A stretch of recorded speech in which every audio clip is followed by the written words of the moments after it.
Okay, everyone. I'd like to call the meeting of November 15th to order, and we'll start with the Pledge of Allegiance, led by Councilmember Marks. Everyone stand, please. I pledge allegiance to the flag of the United States of America and to the republic for which it stands, one nation, under God, indivisible, with liberty and justice for all. All right. Oh, yeah. And invocation will be by Malcolm McPhail. Just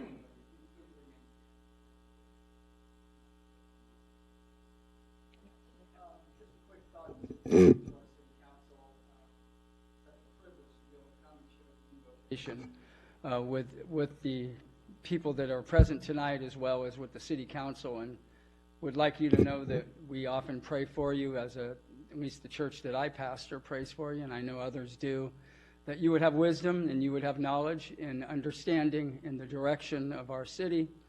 I'm reminded of a leadership trait that was taught to me many years ago, and that is that oftentimes pride brings people down, but humility raises people up. We know that Jesus Christ was a servant leader, and he changed the world through being a servant. As we are all in a leadership position, I think the greatest opportunity is for us to serve the people and the constituents that have placed us here and placed you in leadership. And so I want to encourage you to maintain that attitude, and surely it will be a great achievement and success in what you do if you can operate in those leadership traits. Let's pray, can we? Our dear Lord, may we be reminded that our pride can bring us down, but our humility can raise us up. Help us to walk in humility in every area of our life, especially as we oversee the needs and the issues that are taking place in our community. Give this council wisdom and knowledge. Give them guidance, I pray, as they make decisions around the dais and in our community. I pray that you would also keep protection over our first responders, fire, police, others that respond to very serious situations that present our city. I pray that you will watch over them, bring them home at the end of watch. And Lord, as the decisions that go forth from this dais, may they be for the good and may they be for the love of this community. I ask those things in your name. Amen. Thank you. God bless. Thank you. Okay, City Clerk's report on posting the agenda and roll call. The agenda was posted on November 10th, 2021 at 2:45 p.m.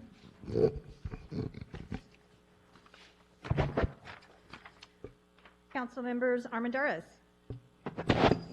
Present. Councilmember Bracco. Here. Councilmember Hilton. Here. Councilmember Leroy Munoz. Present. Councilmember Councilmember Marks. Here. Councilmember Tovar. Here. Mayor Blankley. Here. Okay, item B is orders of the day.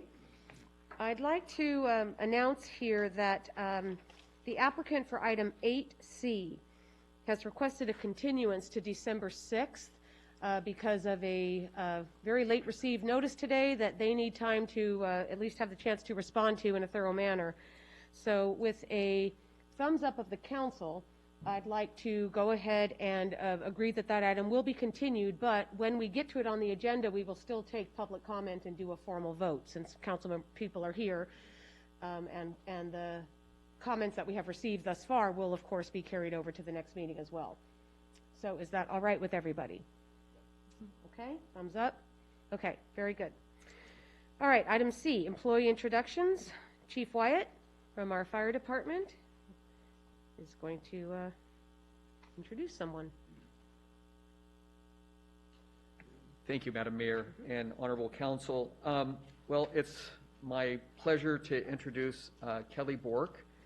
And I'm going to, before I have her come up here, I'm just going to read a brief bio about her. And part of this I take from Jason DeVelos from HR. He wrote an exceptional email about her, and I couldn't do any better. So I'm going to read some of the things that he mentioned. First of all, he says that welcoming her back to the city of Gilroy, he's pleased to announce the return of a fantastic and skilled individual, Kelly Bork, and I couldn't agree more. She will play an essential role in fire administration, particularly as we pursue our Offices of Emergency Services reimbursements for recent deployments up at the mega fires, as well as multiple programs that we're monitoring, and some of them that we've initiated this year. She's going to help us to report back to the council on our progress, as well as dealing with our financial report and how we're doing on our budget. Kelly was born and raised here in Gilroy, and she's lived here her whole life.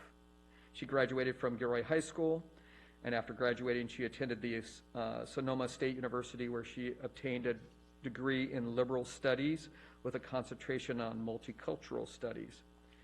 She was previously the recreation coordinator for the city of Gilroy, and as the coordinator, she oversaw the early childhood education program, the children's theater program, and the volunteer program. I will mention that we're going to use her skills as we resurrect our own volunteer program for CPR, first aid, and assisting the different schools in the area.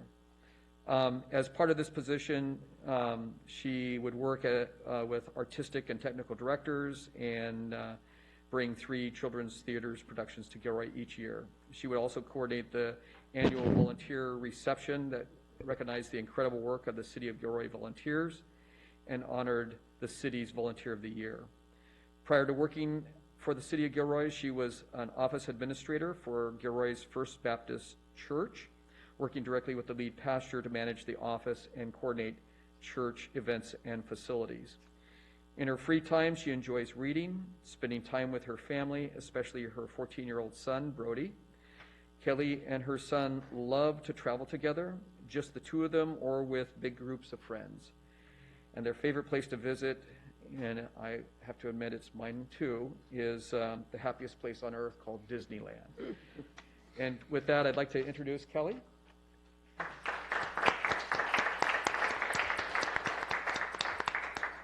Thank you. Madam Mayor, City Council, City Administrator, thank you so much for having me here today. I just want to say that I'm very excited to return full-time to the City of Gilroy. I feel especially honored to serve the community where I grew up and where I live. I wanted to thank my family for their support for this, especially this past year and a half. It's been a difficult time for all. And then a special thanks to Chief Wyatt and the fire department. They've welcomed me into the fire family, and I'm looking forward to bringing my skills and gaining new skills and experience as part of the fire department. Thank you. Thank you. Thank you and welcome. Okay, moving on to proclamations, awards, and presentations. We have 2 proclamations. One is for Arbor Day, which already happened on October 29th, so I'm not going to read that one. The other is for Small Business Saturday, November 27th. That one I will read, and it says, whereas the City of Gilroy celebrates our local small businesses and the contributions they make to our local economy and community, and whereas, according to the United States Small Business Administration, there are 31.7 million small businesses in the United States, which represent 99.7% of the firms with paid employees and are responsible for 65.1% of net new jobs created from 2000 to 2019, whereas 97% of small business Saturday shoppers recognize the impact they can make by shopping small. 85% of them also encourage friends and family to do so. And whereas 56% of shoppers reported they shopped online with a small business or on Small Business Saturday in 2020, and more than 50% of customers who reported shopping small endorsed a local business on social media or shopped at a local business because of a social media recommendation. And whereas the City of Gilroy supports our local businesses that create jobs, boost our local economy, and preserve our communities. And whereas advocacy groups, as well as public and private organizations across the country, have endorsed the Saturday after Thanksgiving as Small Business Saturday. Now, therefore, I, Marie Blankley, Mayor of the City of Gilroy, on this 15th day of November, 2021, along with my colleagues on the City Council, do hereby proclaim November 27th, 2021 as Small Business Saturday. All right, that is our proclamation. Everybody shop local the day after Thanksgiving. No, I just announced it. Okay. I don't have in a form for her to collect. Yeah. This, sorry, the tree one is a proclamation for something that already happened that we have to, it's a formality here. We've already done the event. So, yeah. Okay. Presentations to the council. This is where anybody from the public who wants to speak on items not on the agenda would speak. And if that is you, please complete a yellow card so that our city clerk has those. And I will point out on our agenda that this portion, this public comment, items not on the agenda, based on the length of our agenda, I am limiting to 1 minute each. Okay? So if you've turned in a card, Leanne, how many do you have? Just one. All right, then go ahead and call that person. Elia Salinas.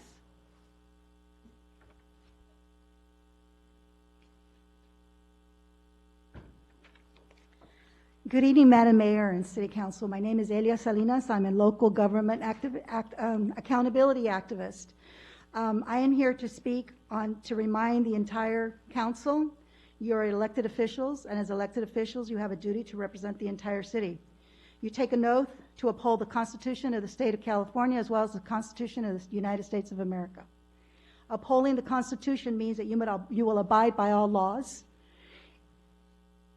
also municipal laws included in that. I am here to request that Councilmember Armendariz resign from her position based on the actions and inactions that occurred on October 31st. The fact that this individual represents the entire city and her lack of empathy for what occurred on October 31st is a poor representation of the entire council as well as the citizens of the city of Gilroy. Where's my timer? Is it? I'm sorry, I thought it was right in front of you. It is not? Oh. Oh, okay. Yeah, it's up there. Thank you. But wait, but it just started. I'm at 50 seconds, so I only... Okay, all right. It's how appropriate that the invocation tonight had to do with pride and humility.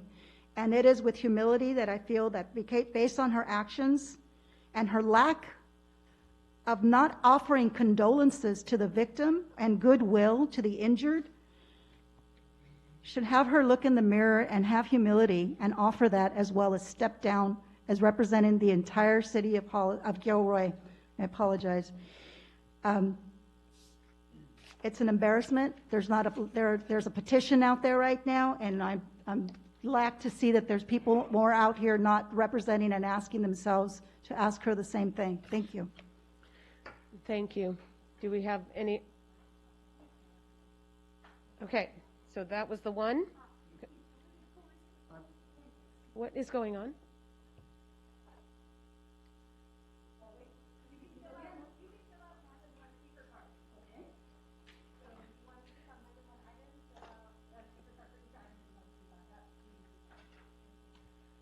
Okay, so we have, it looks like we have more than one speaker. We have more speaker Yeah, cards now. okay. So the time limit is 1 minute each, so please do watch the screen. All right, thank you.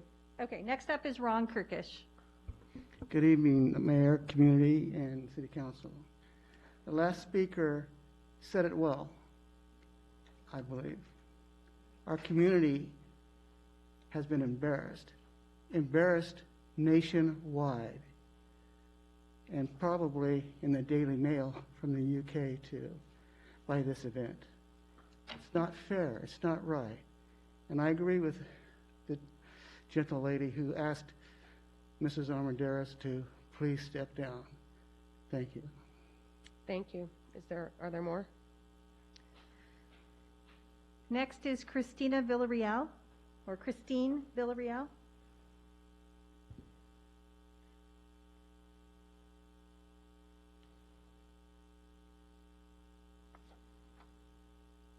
Good evening, Mayor, Council members. My name's Christine Villarreal, and I have known Rebecca personally and professionally for over 30 years now. I can speak to Rebecca's character and understand the unfortunate circumstances. I know personally how heartbroken and upset Rebecca was for the tragedy that happened, including doing much outreach and fundraising to support the family. I know that the tragedy has spread locally and nationally. That does not take away from the dedication and the service that Rebecca has done for decades to this community and has stood behind the community to fight for better services and opportunities for those in Gilroy and to make it an incredible place to live. So I'm here to speak on Rebecca's behalf and to thank her for her service. Thank you. Next speaker? Yeah. Okay. Next speaker, Vanessa Ashford. Okay. Can you maybe announce if there's one after that too, so that people can be sitting over near the mic? We don't have to wait for you to get to the mic. Who's the next one? Next one will be Andrea Hightower. Thank you. Okay. And please do watch the monitor. Good evening, Council, Mayor, thank you. I am here to speak in support of Rebecca Armendariz. Although what happened on Halloween was a horrible tragedy, I in no way see that Rebecca could have prevented or been responsible for that. Rather, what I see is the very population that she has tirelessly advocated for policies, for programs, for funding to support. That population is in a crisis. We as a community, as a police department, our gang task force has known violence has been on an increase in schools since the return from the pandemic. What happened at Rebecca's house would have happened regardless of if it was at her house or not. There was threats of violence at the high school. The cheerleaders were evacuated. I feel sad that our community is so busy rushing to judgment rather than waiting and supporting the victims. So I'm here to support Rebecca and thank her for her service. Thank you. Next speaker? The next one is Andrea Hightower. You noted that you wanted to speak on proclamations, but I'm not sure. Okay. Yeah. All right, my name is Andrea Hightower. I've been a Gilroy resident for the last 12 years. The clock, Lynn. First, my heart bleeds for the families and the victims of the events that occurred in the early morning hours of October 30th, and my heart and my prayers go out to them. But many assumptions have been made about this event. Because of multiple active investigations, the community is being led on assumptions, and inaccurate or partial information being released to the media is not helpful. I want to assume and hope that this city council and your roles as leadership will lead us in healing by providing support to those impacted. Especially after the Garlic Festival, BTA, we cannot assume that gun violence will not happen again if this council does not lead us into prevention. Without gun control, we can only assume that these events will take place again. Gun control doesn't mean taking defensive measures away, but allows us to be able to prevent ourselves from needing to be defended. While nothing is 100% preventable, Thank you. Thank you. Thank you very much. Thank you. The next speaker? The next speaker is Holly Horner, And followed by Teresa Gamboa. Okay, so Teresa, wherever you are, can you please come up close? Thank you. Okay. So I'm here tonight to support Rebecca Armendariz and to speak about the school resource officers, which I will do later. And I just wanted to say that I'm grateful for activists like her who provide spaces for young people in our community in crisis. And I think at the point at which someone is carrying a gun with them to a social event as a teenager, our entire system has failed that kid. And we shouldn't be punishing the people who are trying to reach out, who are trying to provide them other options for life. It's not a smooth transition out for everybody. And if you understand why police officers want to keep guns on their hips 24/7, 365, every time you see them everywhere, you can understand where students who have never felt defended by their police department or their community might see that they have no other option than to do that themselves. So I think that's a cultural problem on us, and we need to care for the youth of our community so that they don't end up taken in by these awful gangs that are exploiting them. That's not her fault. She's doing the right thing. Thank you. Thank you. Next speaker? Teresa Gamboa. I thought that was called earlier. Oh, can you please, if you're, no, please, keep coming. But I'm just saying, if you have been announced as the next speaker, please come over to this corner, so we're not taking an extra minute for you to get to the podium. Is there someone after And this? then there's Michelle Rodriguez, but I'm unclear what item you want to speak on. Hello, my name is Teresa Gamboa. Okay. And I just wanted to also piggyback off of what the last woman was saying up here. I believe there are false narratives circling, but there is one thing that is true, that Rebecca has done nothing but be there for the marginalized population here in South County. And so I just really hope that we would all come together as a community instead of tearing each other down. So yes, thank you so much. Thank you. Okay. Is there another speaker on items not on the agenda? Michelle, which item do you want to speak on? Do you want to speak during public comment? Okay, then you're next.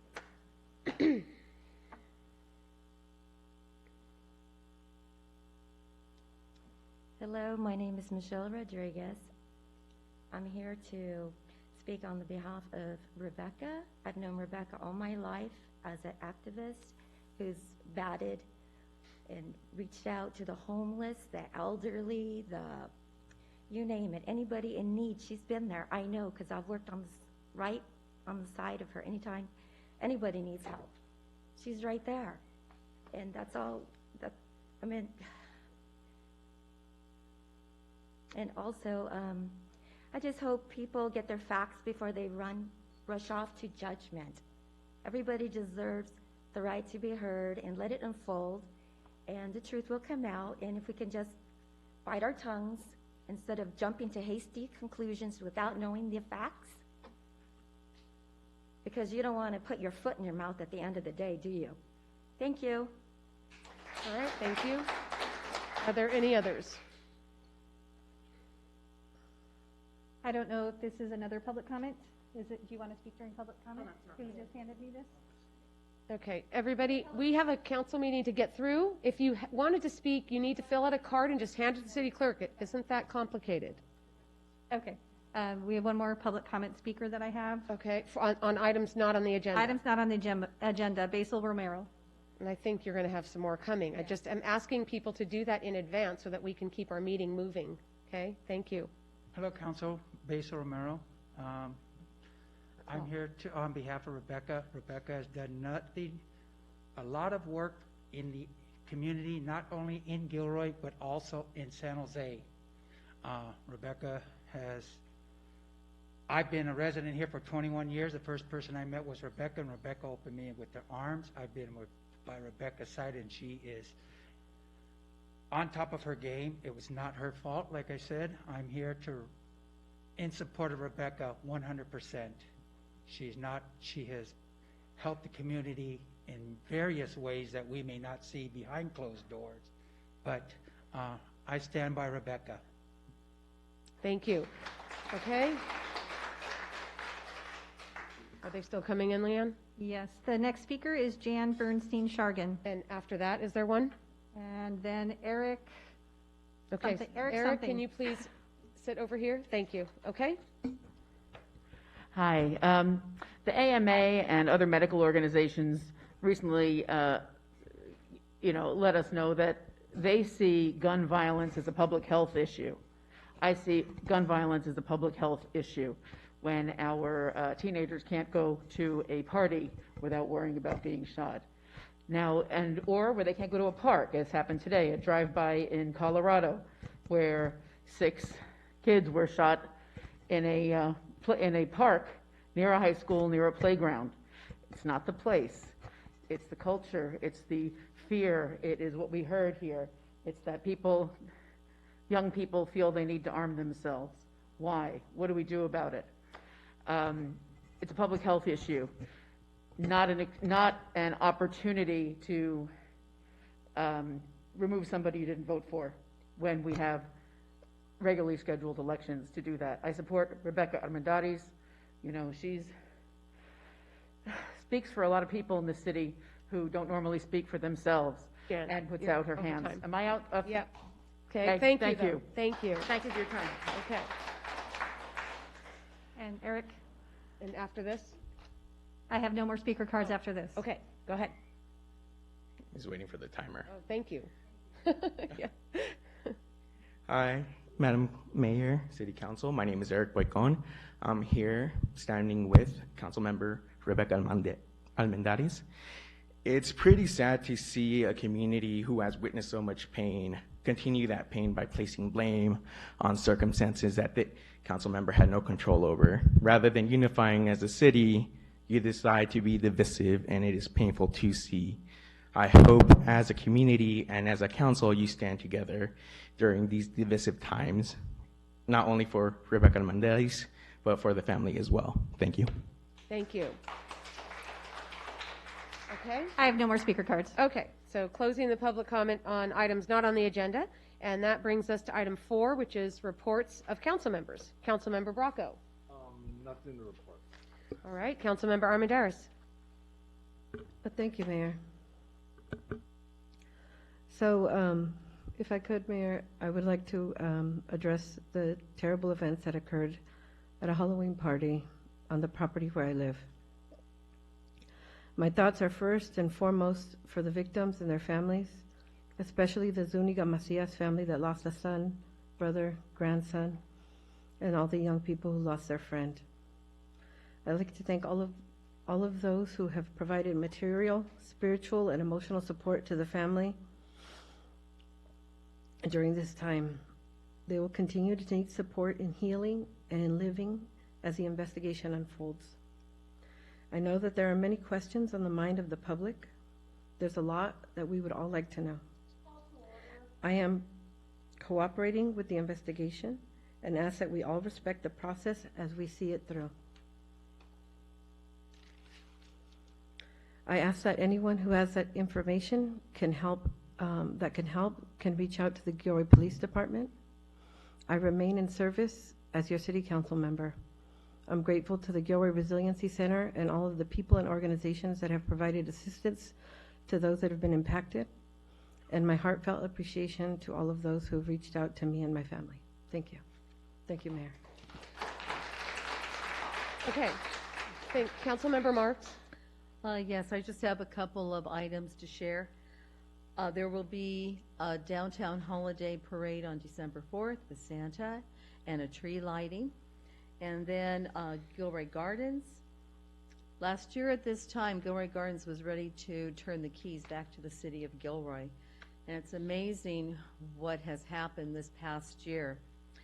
The Great Big Boo was a tremendous success. Creating an interactive product was very exciting to the families who enjoyed it. Gilroy Gardens is looking forward to their next interactive product to come out. They have broken all attendance records, even the record with illuminations that they had a few years ago. Right now, they have sold over 14,000 passes for next year, 2022, highest ever. And in just the month of October, the 15 nights that they were open, they had an attendance of 61,000 in October. This is really exciting news because I think this is a very valuable place for the city of Gilroy and for all the citizens and children that live here. And, you know, it's just great news. So anyway, we're going to keep urging them on and seeing what records they can break. And all these numbers are prior to their big holiday season that's going to open the Friday right after Thanksgiving. So please go out there and support Gilroy Gardens. Thank you. Councilmember Hilton. Thank you, Mayor Blankley. From the South County United for Health, Blue Shield of California, along with SV Creates, have launched a grant-funded health mural project in downtown Gilroy located at 6th Street Studios and Art Center. And the deadline to apply is December 3rd. From Silicon Valley Clean Energy, multiple independent analysis, including the California Energy Commission and University of California, discussed the value of adopting REACH codes for all new construction and how all electric homes and buildings are less expensive to build. All modern-day appliances that operate with natural gas won't work during power shutoffs. As more cities adopt an all-electric REACH codes, that will naturally increase the cost of current natural gas utilities because of the infrastructure it's in place that still needs to be maintained. The Silicon Valley Clean Energy Board approved to extend the reinstatement of the SBCE delinquent payment policy until March of 2022. This allows for customers who have outstanding balances on their energy bill to remain with SVCE through March 2022 and accounts for an estimated 11,000 customers accounts that are eligible to receive bill relief through the CAP program. CAP is a part of Assembly Bill 135 and estimated to provide $1.5 million towards SVE customers through electric generation outstanding balances. The board provided feedback and discussed that SVCE plans to double down on its decarbonization efforts and expand customer programs that further create the foundation to enable rapid, smart adoption of policies for big local impacts. SVCE will focus on expanding the following programs: multifamily EV charging assistance and grant incentives, whole building electrification grants and incentives, REACH codes 2.0 and pilot policy, permitting simplification, and accessible financing. Thank you. Thank you. Councilmember Tovar. Thank you, Mayor. Just 2 comments. First, I want to send out a huge thank you to our city staff and also our city manager for being proactive. As you know, there's a lot of, throughout the city, you'll see that there's a lot of garbage or trash, and I appreciate the hard work that they've all do to make sure that we keep Gilroy beautiful, and again, I truly appreciate the work that you guys do. Second, I want to say that today I had the privilege of meeting with the new leadership of the Salvation Army here in Gilroy. As many of you know, Captain Lutan, who was sort of in charge, passed away recently, and the new leadership is on board now, and we had a chance to talk about sort of what their vision is, especially for our youth and for those people in need. And I'm hoping to have them come present soon so they could tell us more about what their vision and their goals are for the next year, and sort of the great opportunities that we have for our citizens of Gilroy. So I want to thank the Salvation Army for that. That's it. Thank you. All right. Thank you. Councilmember LaRomagnose. Thank you, Madam Mayor. The Silicon Valley Regional Interoperability Agency, or Authority, I should say, which is the body that oversees coordinated communications networks among law enforcement and emergency responders, will be having its final meeting of the year coming up this Thursday, so I'll have a report back next meeting as our representative for the city. And secondly, the Gilroy Economic Development Corporation met last week for our discussion about considering possible changes to the structure of the organization. This is important because the city has invested time and resources in that organization, so as different structures are being considered, we obviously have an incentive to remain informed about that. So as we look to any structural changes, I'll be reporting back as we have those discussions over the first part of next year. Thank you. Okay, and my report, I have two organizations. Cities Association, I'll start there, met last Thursday, and a lot of discussion on SB 9 mostly, and on Plan Bay Area 2050. Those are both things that we're going to be dealing with. Still a lot of back and forth as to what exactly SB 9 means. We're going to hear ourselves what our city attorney thinks at our, I think it's one of the December meetings. But the Cities Association took a position to oppose SB 9. League of Cities opposes SB 9. We may be having to ask ourselves whether or not we want to participate in the local control initiatives that come forward, so just be expecting that with respect to the 200-plus initiatives that the state is taking and removing, therefore, the power of the local jurisdictions. Plan Bay Area 2050, the big thing they stress there that I'd like everybody to know is the equal importance of housing, transportation, and employment, that you don't just look at one of those pieces as mutually exclusive of the other two. So all three of those things are what we need to have in our communities in order to thrive. With VTA, Measure B funds, always at issue. That's the sales tax measure that passed in 2016. Earlier this year, we on the board were presented with a possible 10-year outlook scenario that was front-loading all of the Measure B money to BART Phase 2. And that meant that nothing was going to local streets and roads and to Caltrain grade separations and that sort of thing. In fact, no funds at all were allocated to local streets and roads, Caltrain grade separations, Caltrain corridor capacity, 85 corridor, expressways, highway interchange, nothing at all. It was only BART Phase 2 with the exception of $80.3 million for bicycle and pedestrian and $33.3 million for transit operations.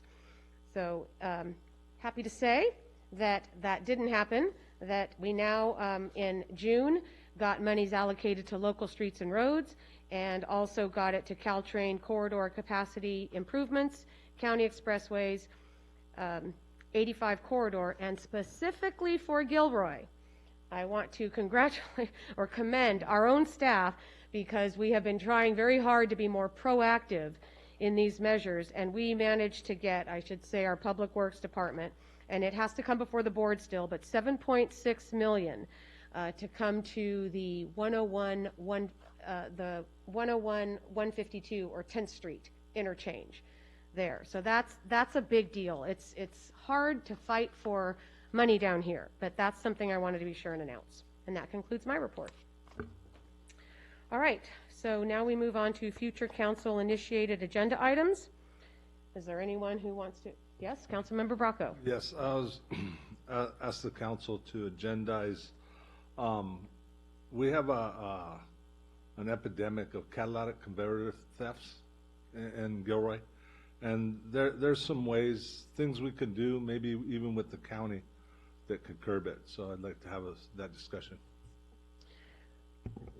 Okay, could we consider that in the form of a report, like we're doing under city administrators' reports, or is that, or are you looking for something more? I want to be clear on what we're voting on. Something that would be a. How about if I call the chief and talk to him, and then I'll get back to you and let you know what we ought to do? So don't agendize it then. Is that what you're saying? Let's agendize it for a meeting. Okay. Not a report, just a meeting. I know, but I'm not clear. Go ahead, Councilman. Yeah, no, if I may, I mean, I think if we can, before we agendize, I think that we should get a report back, just get more information, because I don't know how much staff time that's. Yeah, that's what I'm thinking too, Council Member. I'm just wondering if we could start with a report. Or either you wait and bring this up after you've talked to the chief, or we could vote on whether or not to just have it under city administrator's report on what it is. I'll just talk to the chief about it. Okay, thank you. Okay. I have one, Mayor. Nothing there? Okay, I have another one. I'm requesting to place Gilroy City Code Chapter 19B Smoking Pollution Control, adding in 19B.2 Smoking Prohibited in Outdoor Dining and Multifamily Residential on a future agenda item. Santa Clara County Public Health Tobacco Prevention Unit is able to provide support as development of an outreach and stakeholder plan, reports, ordinance language, and any technical assistance staff would need. They also have free signage for older multifamily residential properties. And this ordinance, like the other smoke-free parks ordinance we just passed earlier, will follow the path of education and encouragement. Okay, what are you asking, Council Member? In English? What are you asking? You want me to say it again? No, I want you to tell us what you're asking. What ordinance are you asking to change? How are you asking something I'm to be changed? requesting to place the Gilroy City Code, Okay. Chapter 19B, Smoking Pollution Control.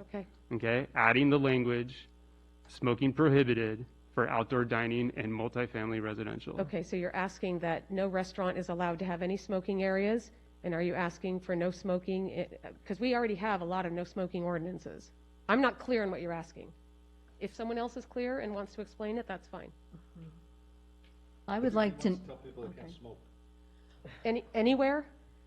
Okay, so right now in the ordinance, 50% of outdoor dining is allowed for smoking. Okay, and restaurants can So and Councilmember Marks knows what I'm talking about, so I'm requesting that we add all outdoor dining, no smoking required. And then in new multifamily residential, you're not allowed to smoke anyways. But in the older units, the smaller ones, the duplexes, multifamily, you can still smoke in there. And I'm asking that we would bring that back for discussion to eliminate that. So I would just ask for a clarification. When you say multifamily residences, so are you saying that even indoors in apartment complexes, no smoking, as well as all around outside? No, not outside. I'm talking about indoors. Just indoors? And that goes for pot smoking also and vaping? Yeah, so currently in multifamily right now, you're not allowed to do that at all. And I don't even know if they have an area outside you can do it.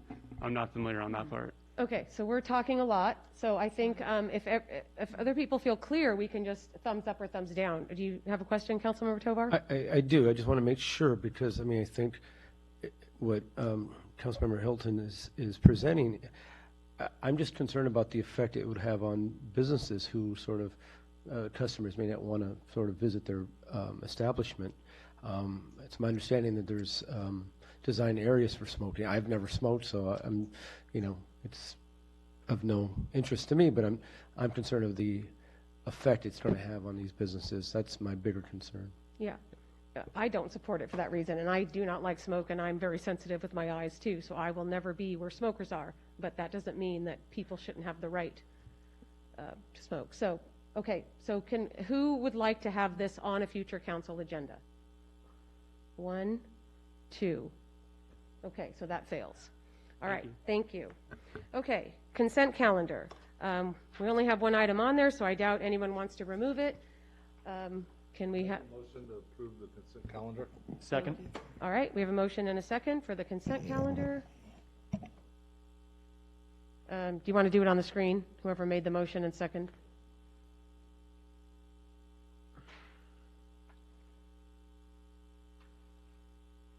Okay, and that passes unanimously. All right, item... We all look alike up there, besides Dion. Okay, bids and proposals, we have none. Item 8, public hearings.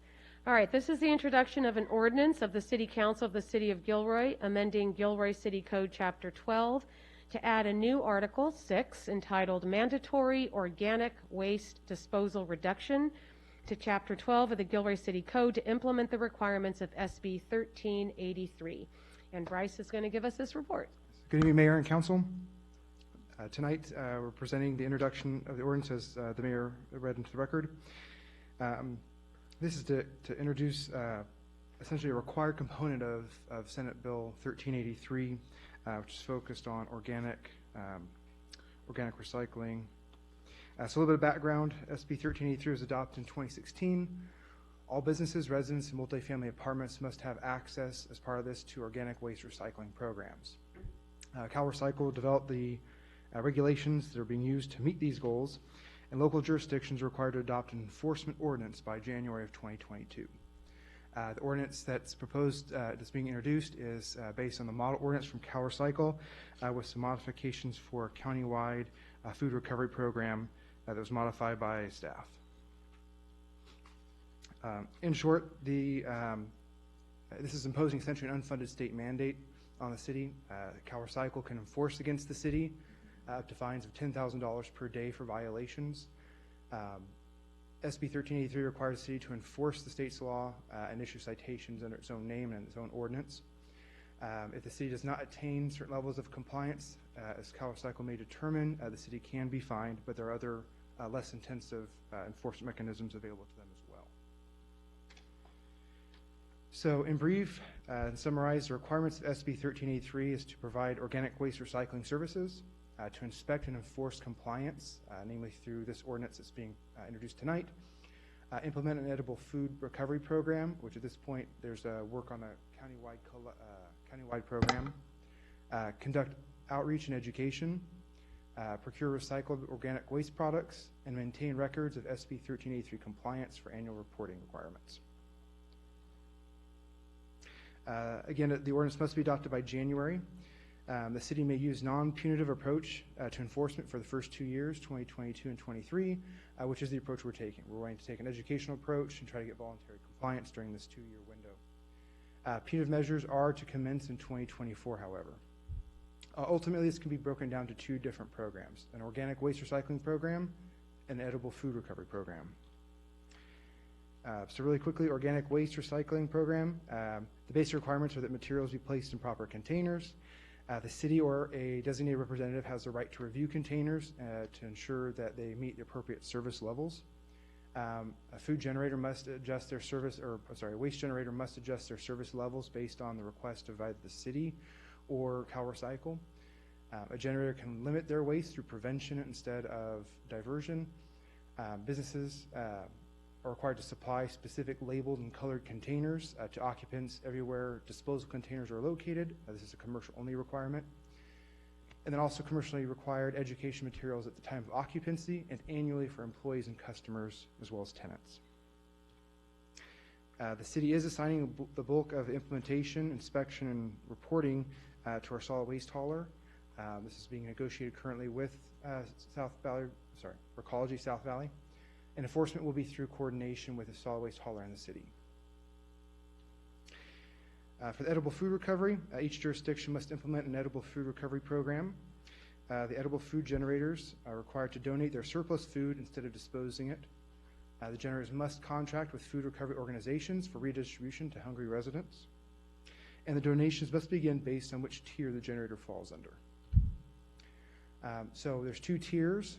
Tier 1, which include generally wholesale food vendors, food service providers, grocery stores, and supermarkets, are required to start donating their edible food January 1st of 2022. And Tier 2, which includes restaurants over 5,000 square feet, hotels, educational agencies, and health facilities of certain sizes, begin January 1st, 2024. Again, there's a countywide edible food recovery program currently being developed with Santa Clara County Recycling and Waste Reduction Commission and an organization called Joint Venture Silicon Valley. The ordinance that is before you being introduced is developed with flexible language because the program is not yet finalized and allows for future decisions to be made on how to best implement that. In addition to these, there's other regulated entities as well, food recovery organizations and services, haulers, including self-haulers of refuse, and then facility operators and community composting operations all have requirements in there as well.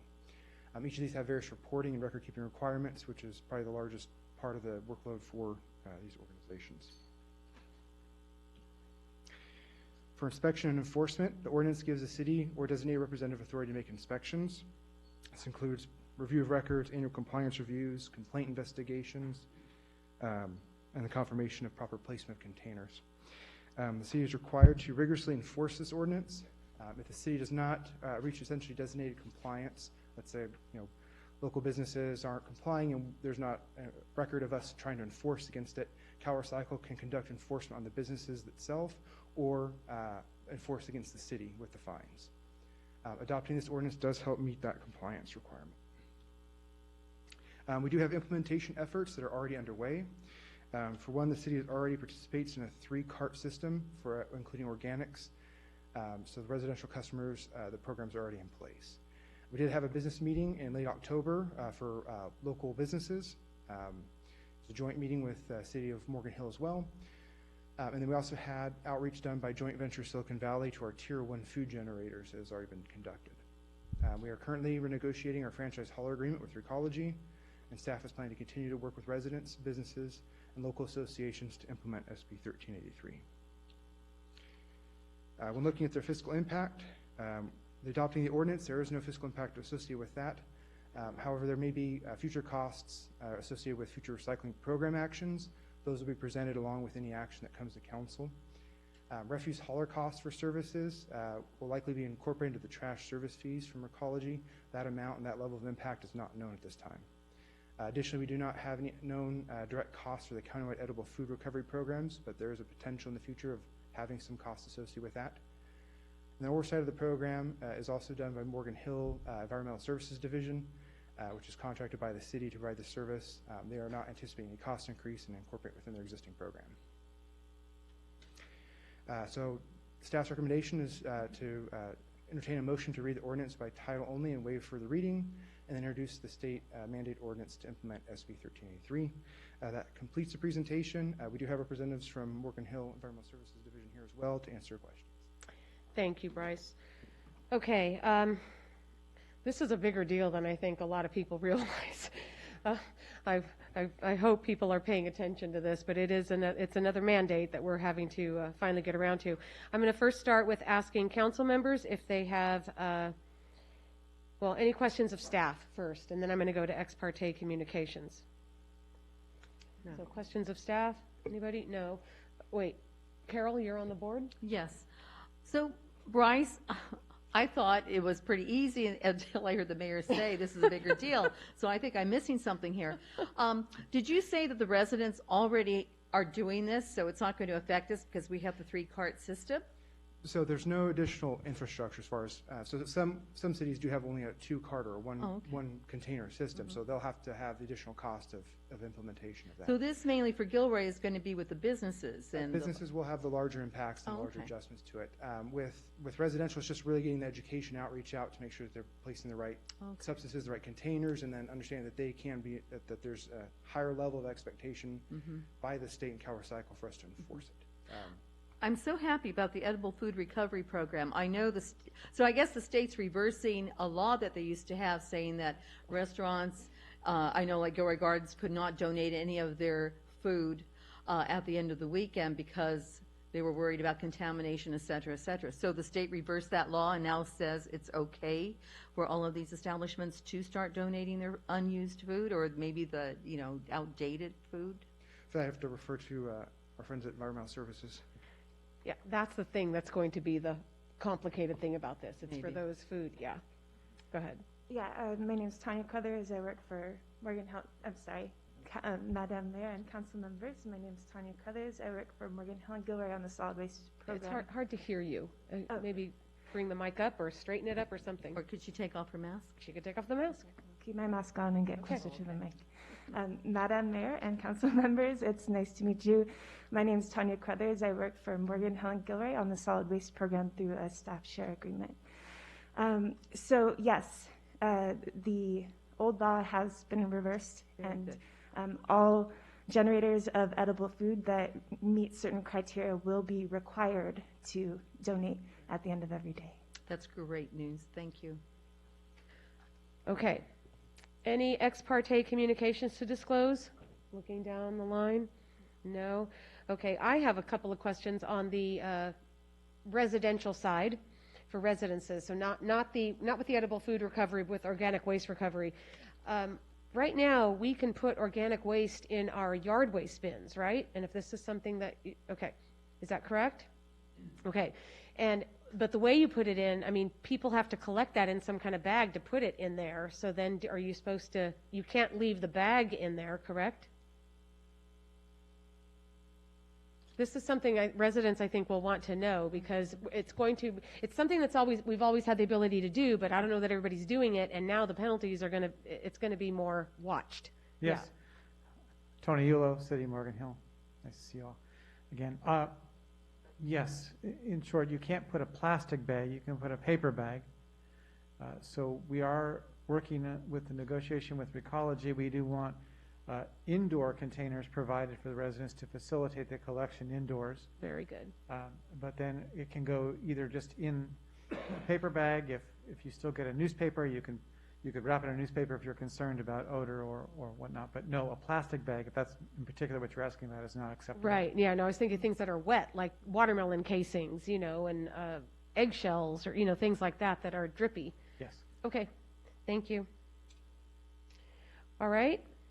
Then I would like to open the public hearing. Is there anybody who wants to speak on this item? This is item 8A. At this time, I have one speaker card, Elias Salinas. Okay.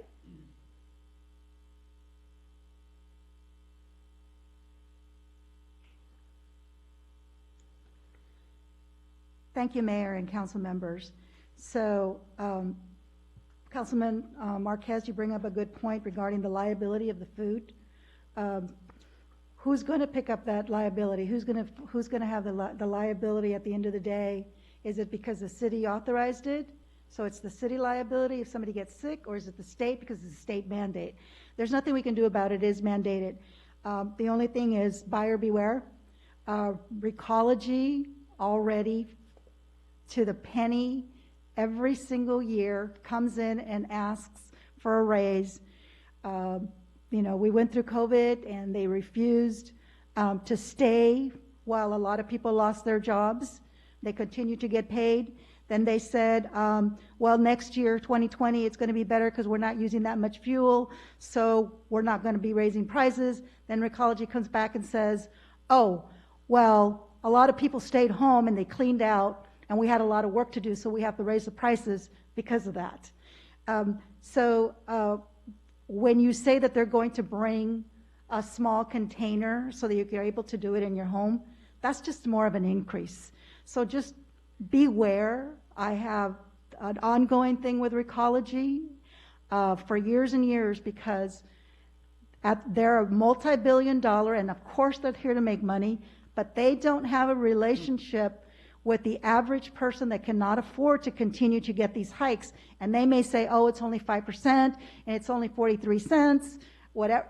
It ends up being hundreds and thousands of dollars a quarter. So they're collecting money and it keeps coming back, and now you're going to have this. So when you're doing this agreement with Recology right now, whomever is on the table, you have to make it so it's in the best interest of your constituents so they do not keep paying these high prices. Thank you. Thank you. It should be 2 minutes each for items on the agenda. Okay?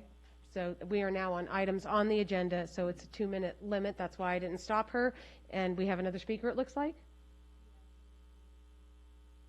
Thank you.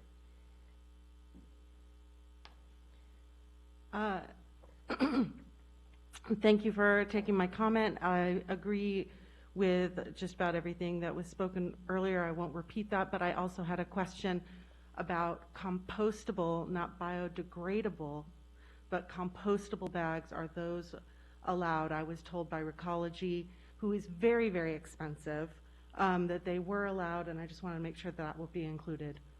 Thank you. Okay, thank you. Okay, that might be a good question to have answered for all of us, actually. So do we have somebody who could answer a question about compostable bags?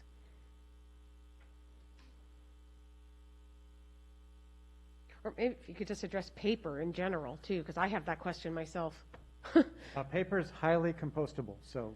But how are we supposed to dispose of it when it's torn paper or shredded paper? Torn and shredded paper should be in your recycling. You guys have blue bins here. Okay, because Recology has told us not to do that. So I think maybe there was a miscommunication. It absolutely belongs in the blue bin. And in fact, shredded paper can be in a plastic bag in the blue bin to contain it, or else it would be a big mess. Right. That's the one time that it is okay to put a plastic bag in your blue bin. Okay. With regard to compostable bags, there's a lot of misinformation and mislabeling, frankly, about the compostability of some plastic products. So in general, it's highly discouraged, but they have, particularly for the business community, worked one-on-one with businesses in a restaurant scenario or what have you on a bag that will work, because it can be a mess. On the residential side, I think we really want to say no plastic bags. If you can imagine trying to communicate with 55,000 residents and getting it all right, it's pretty tough. And those plastic bags wind up being a contaminant and have to be pulled out, which ultimately raises the cost that we all pay. Right. Okay. Yeah. Good. Okay. Are there any other? Well, I'm closing the public hearing because no other speakers. No other speakers on this item. All right. So does anyone wish to make a motion to read the ordinance by title only and waive further reading? That would be the first motion. I'll make that motion, Madam Mayor. Second. Okay. So that was made by Councilmember Leroy Munoz and seconded by Councilmember Armendariz. Are we able to do it on our screens? Okay. Oh, it says a board member waiting to speak. Councilmember Leroy Munoz, were you supposed? Okay. There we go. Well, now it has me as the mover. Oh, well. Okay, and that passes unanimously. So second would be a motion to introduce an ordinance of the City Council of the City of Gilroy amending the Gilroy City Code Chapter 12 to add a new Article 6 entitled Mandatory Organic Waste Disposal Reduction to Chapter 12 of the Gilroy City Code to implement the requirements of SB 1383. So moved, Madam Mayor. Okay. And I would note for the record that you just read the title. Okay. Is that good or bad? That's good. No, that's great. All right. So how come our screen isn't letting us do that? This is a roll call vote. Okay. So we don't use the screen then? Okay. So I have a motion from Councilmember Leroy Munoz, seconded by Councilmember Tovar. I think it was Armendariz. Was it Tovar? Okay, sorry. The second one. Okay. Councilmembers Armendariz. Yes. Bracco. Yes. Hilton. Aye. LaRoe Munoz. Yes. Marks. Yes. Tovar. Yes. Mayor Blankley. Yes.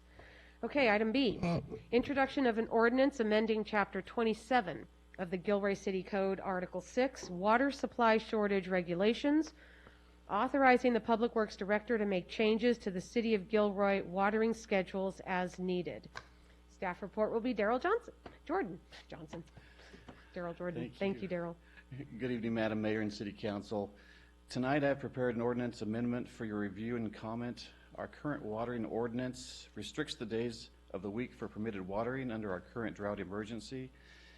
Myself and our Water Division would prefer you consider amending the ordinance to provide the flexibility to determine which days of the week are permitted by the authority of the Public Works Director in lieu of a formal council action for each modifications.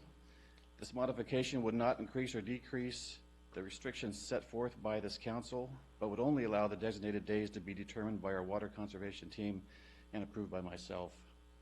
The ordinance change requires a public hearing, which will allow public comment this evening and for a subsequent council meeting for final direction and approvals. I'm happy to take any questions you may have at this time. Thank you. All right, does anyone have any questions from the council? Seeing none, public hearing. Does anybody from the public wish to speak on this item? I have no public comment cards for this item. Okay, and my agenda asked me to ask for ex parte communications. I don't know why there would be any on this, but have there been any? Okay. Okay. And there are no public comments.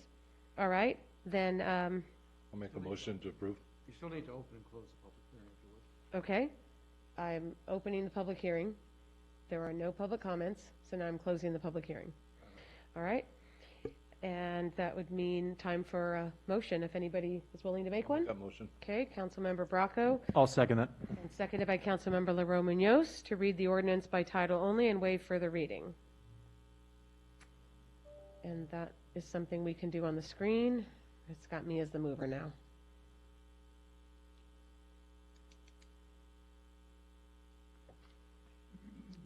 Okay, Carol, can you hit your screen?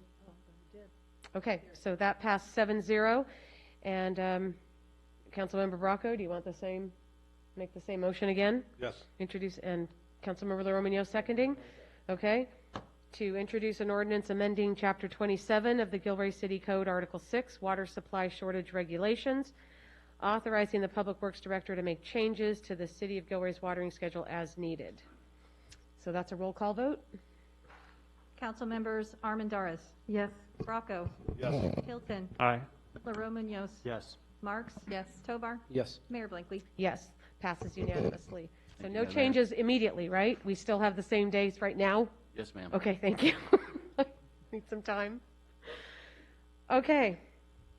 Okay, so now we're at item C, which is the item that is being requested to be continued to the next meeting. So I'm going to start with asking the council for a vote that it's okay to continue this to December 6th. So is everybody okay with that? Okay, so that's a unanimous okay. But I do need to open the public hearing on this. So I am opening the public hearing and asking if there are any comments, public comments. We do have speakers on this item, Mayor Blankley. First to speak is Michelle Nelson, followed by Johnny Gallegos. Okay, so everybody, the time limit is 2 minutes each. So if we can't get the timer to do more than one, that's okay. It'll just go one over. Yeah. Okay, so please just pay attention. I don't want to have to cut you off. Okay, hi, Michelle. Feel free to cut me off. Okay. You're done. Okay, I was here, planned on coming here originally for another agenda item, but I was interested in this. There was something on Nextdoor about the Amazon project. So I pulled this up. Hexagon Transportation Consultants, Inc. They did a transportation analysis for EMC Planning Group in June. It was referenced in the Nextdoor thing. So the project for Amazon coming in here consists of the construction of a 142,000 square foot last mile delivery station and a 220 square foot industrial building. I read most of the report, and my question is this industrial or warehouse? Because if it's light industrial, the required parking space is 761. If it's a warehouse, it's 51. So there's a difference, and there's a discrepancy in the report. If you want, I can email this to you so I can get some questions answered. The impact, there is an impact on the miles, and I know you use a different metric. Oh, shoot. No, you're okay. Okay. Because it went, yeah. Okay. You're okay until it says a minute over. Oh, okay. Okay. So we're going to get something like, let me pull this up, like 3,000 vehicles. It's ridiculous. I mean, I just came back from the beach Sunday, and it was like 10 miles an hour or so. The proposed project is estimated to generate a total of 3,031 new vehicle trips, with 281 trips occurring during the AM peak hour, which is 7 to 9 in the morning, and 300 trips occurring during the PM peak hour, which is 4 to 6, and 173 trips during the Saturday peak hour, which runs from 11 o'clock to 2 in the afternoon. There's also the problem that there was in the 2040 general plan. Okay, now you're over. Yeah, Okay. right. Okay. Sorry. Thank you. All right, so just Okay. email my questions? Yeah, you can email anybody, yeah. Okay. All right. Okay. Okay, Johnny Gallegos, followed by Stephen Lua. Okay. Thank you, Madam Mayor and City Council. My name is Johnny Gallegos, business representative of International Brotherhood of Teamsters. I represent 1,500 UPS members in Santa Clara County, and we're going to talk about this project. So CEQA mandates the city prepare a full EIR if there is a fair argument based on substantial evidence that the project may not necessarily will have a significant environmental impact. CEQA defines substantial evidence as including expert opinion based on facts. If there's substantial evidence the project may have a significant impact, it's irrelevant that other evidence shows it might not. An EIR is required regardless. Here, the expert opinions supplied by the International IBT constitute abundant, substantial evidence that the project will adversely impact air quality, biological resources, traffic, vehicle miles traveled, VMT. These opinions were supplied to the city clerk on Friday, November 12th, and are summarized in the cover letter from our Land Use Council. These experts all conclude that the project will have significant unmitigated impacts. The city should take no action to approve the project unless and until it prepares a full EIR that carefully examines all potential impacts and mitigates them to the extent feasible. No, you're fine. You're fine. You get to go till it says a minute over. All right, good. Just one more. I just want to add one more thing. As a representative and former UPS driver, I just want to say that these Amazon drivers are not safe. They don't get trained. They don't do the training that UPS puts into their drivers. They don't have any experience whatsoever, and they're saying that they're going to keep the jobs in Gilroy, but they can't make that promise and keep them here because the turnover rate at Amazon is higher than any other company in the world. And not just that, the OSHA complaints that they get are more, people get hurt there more than anybody else in any other company. So if we start looking at good paying jobs, how to get back to the community, you start looking at jobs like UPS, DHL, because those jobs are the taxpayers that pay back to the communities and put back into communities. The taxpayers are the ones that pay for their health and welfare because they're calling them independent contractors, they're misclassified. And that's unfortunate. I know you're looking at the Now clock. it's over. Just Thank you. Thank you. Is there anyone else? Stephen Lua, followed by Connie Rogers.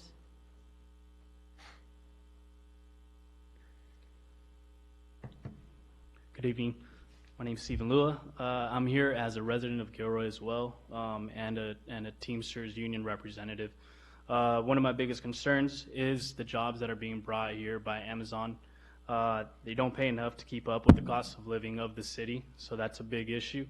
As a Teamsters union representative, I can vouch that our UPS members are getting $40 an hour. They're able to create careers out of these jobs where Amazon isn't giving that opportunity. So to bring in low-paying jobs to the community doesn't do any justice for the future of the community and the people that live here. So that's one big issue. The other big issue is also the traffic, the mileage, the pollution that's created by all these vehicles that are going to be coming into the area. So I am concerned as a resident of Gilroy, but I'm also concerned as a representative of the Teamsters. Thank you. All right, next speaker. Is there someone after Connie? Connie Rogers, followed by Ron Kirkish. Okay. Oh, Ron's where, okay. Go ahead. Good evening, council members. As a former planning commissioner and council person and environmental activist, I have read many, many EIRs and environmental documents. I read a great deal of this mitigated negative declaration, especially about the traffic. And I really feel that a project of this scope and size merits a complete EIR. A mitigated negative declaration is simply insufficient. I do compliment staff on negotiating additional mitigation measures beyond, just contributing to the Traffic Impact Fund. But even those additional measures are not sufficient. There are still significant effects on both traffic and air pollution from this project the way it's currently described. Even the additional northbound and southbound lanes on Camino Arroyo will result in insufficient queuing space. And just try to visualize that 3 vans will come out of that facility every 1 minute. I'm not exaggerating. That's what it said in the report. So, if 3 vans come out every minute, there's not going to be enough space on the road for them. I'm sure that intersection is already at level of service E during peak times, which is below the city's standard. So just imagine what the cumulative effect will be if all of this traffic is added. It will result in gridlock. And that will cause customers like me to stay away from the existing businesses like Target, Kohl's, Best Buy, and so forth, because I'm going to avoid that place at all costs, not to mention the through truck traffic. So I would suggest that you follow the advice of EMC and get more information and a full EIR. Thank you. Thank you. Thank you. Okay. Hello again, Mayor, Council. It's not often that I agree with this side of the aisle, but I do.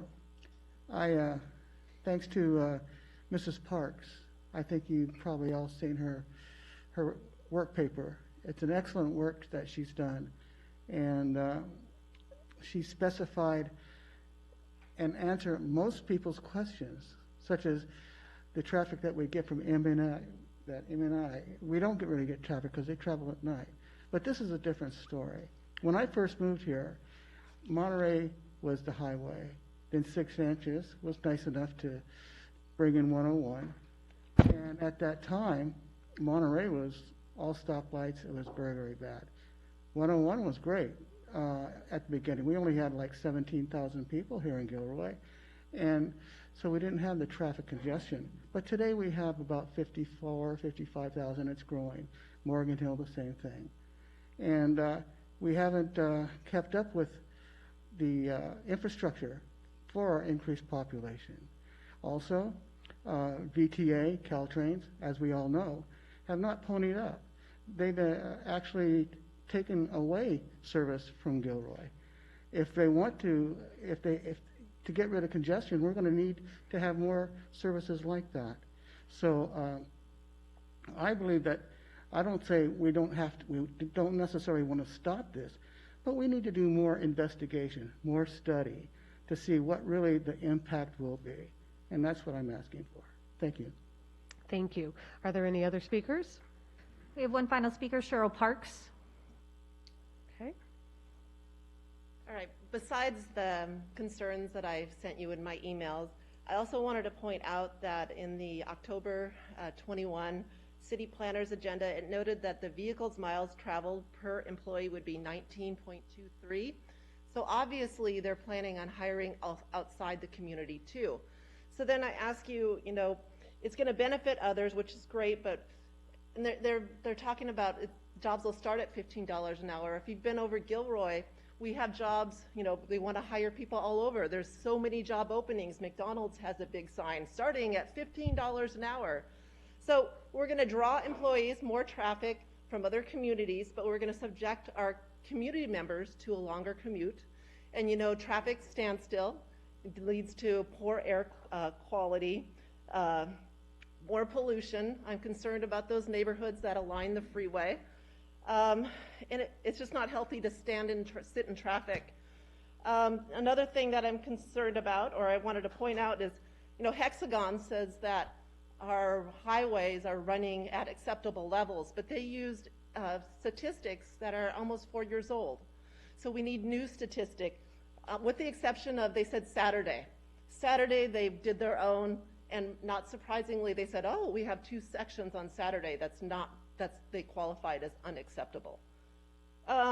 So I just believe that a lot in Gilroy has changed since 2018, and that there's no way that 101, especially 101, could handle the 223 vans that would depart the facility at the rate of 60 vans every 20 minutes.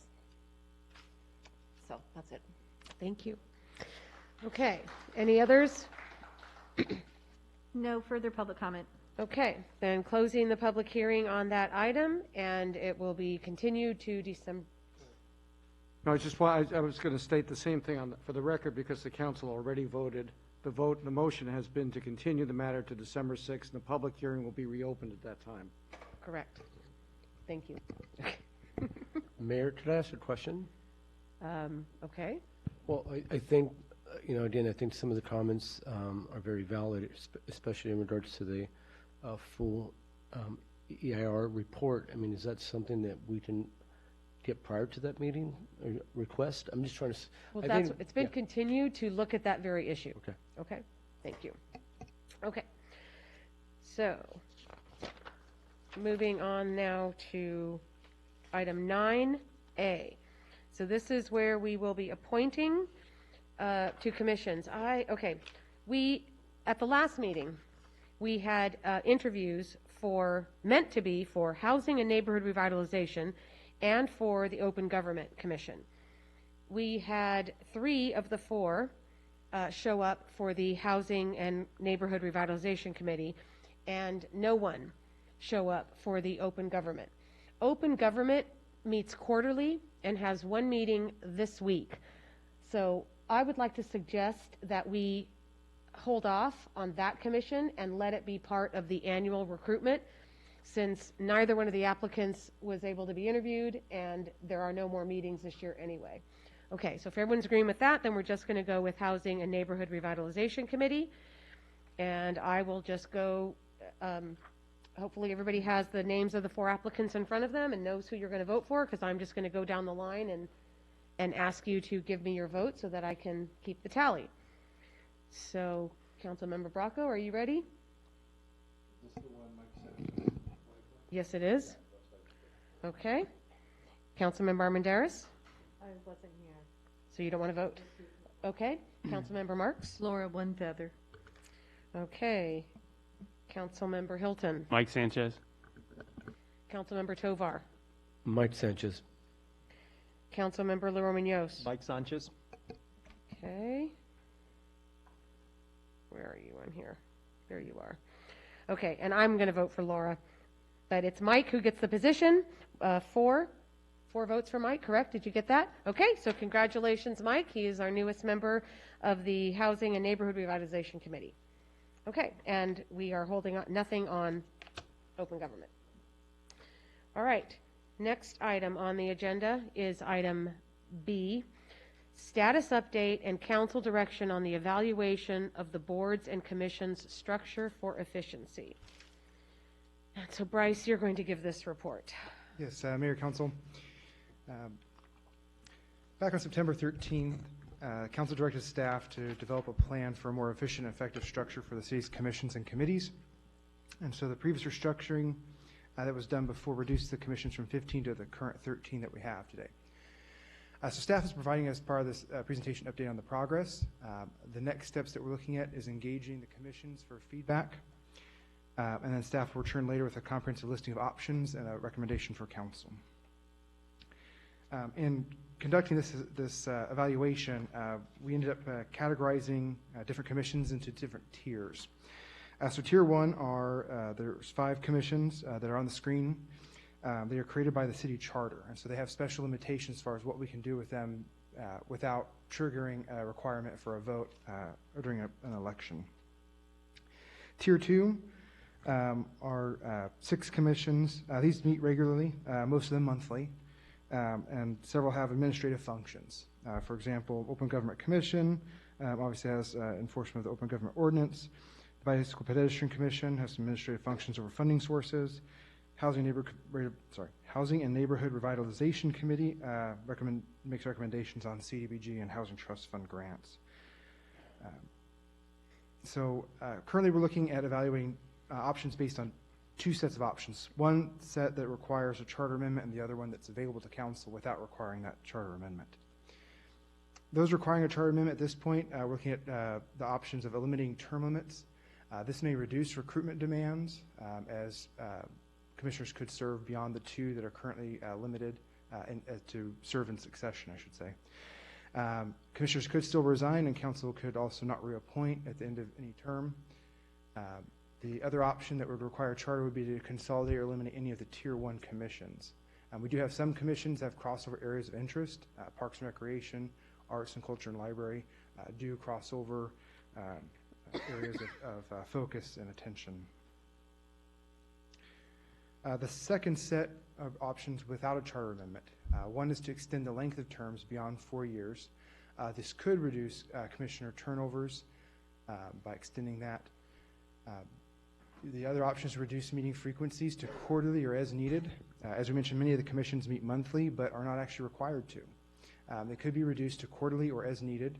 This may be less demanding on commissioners' time, as well as city staff time and city resources. And then some interested residents who may not be able to serve once per month may be able to actually serve quarterly and could may be willing to submit their name for consideration. Another option would be further consolidation of our Tier 2 and Tier 3 commissions, including having their duties some be placed under Tier 1 commissions. Some of the possible consolidations have been identified would be, for example, eliminating the Historic Heritage Committee and placing those under the Planning Commission. Bicycle Pedestrian Commission could be folded under either Planning or Parks and Recreation, or could be split across both. The Street Naming Committee can be consolidated with either the Planning Commission or become an ad hoc committee that's called by council whenever street names are needed to be determined. And then the Physically Challenged Board of Appeals could convert to a meeting only as needed instead of quarterly. We looked at another option to try to streamline as many as we could, coming down to 8 commissions. This includes the 5 that are implemented by the charter. This would be planning, which the Planning Commission would then, under this proposed design, would inherit the Housing Neighborhood Revitalization Committee, the Historic Heritage Committee, Bicycle Pedestrian Commission for Infrastructure and Project Review, and the Street Naming Committee. Personnel, Library and Arts and Culture Commissions would continue as is but meet quarterly or as needed. Parks and Recreation would inherit the other components of Bike Ped Commission for Education Encouragement, and then the Youth Commission. And then Open Government Commission, no change, but it could be eliminated by amendment to the Open Government Ordinance. And then the 2 Board of Appeals, unfortunately we cannot consolidate those together into one as the requirements for their membership are different.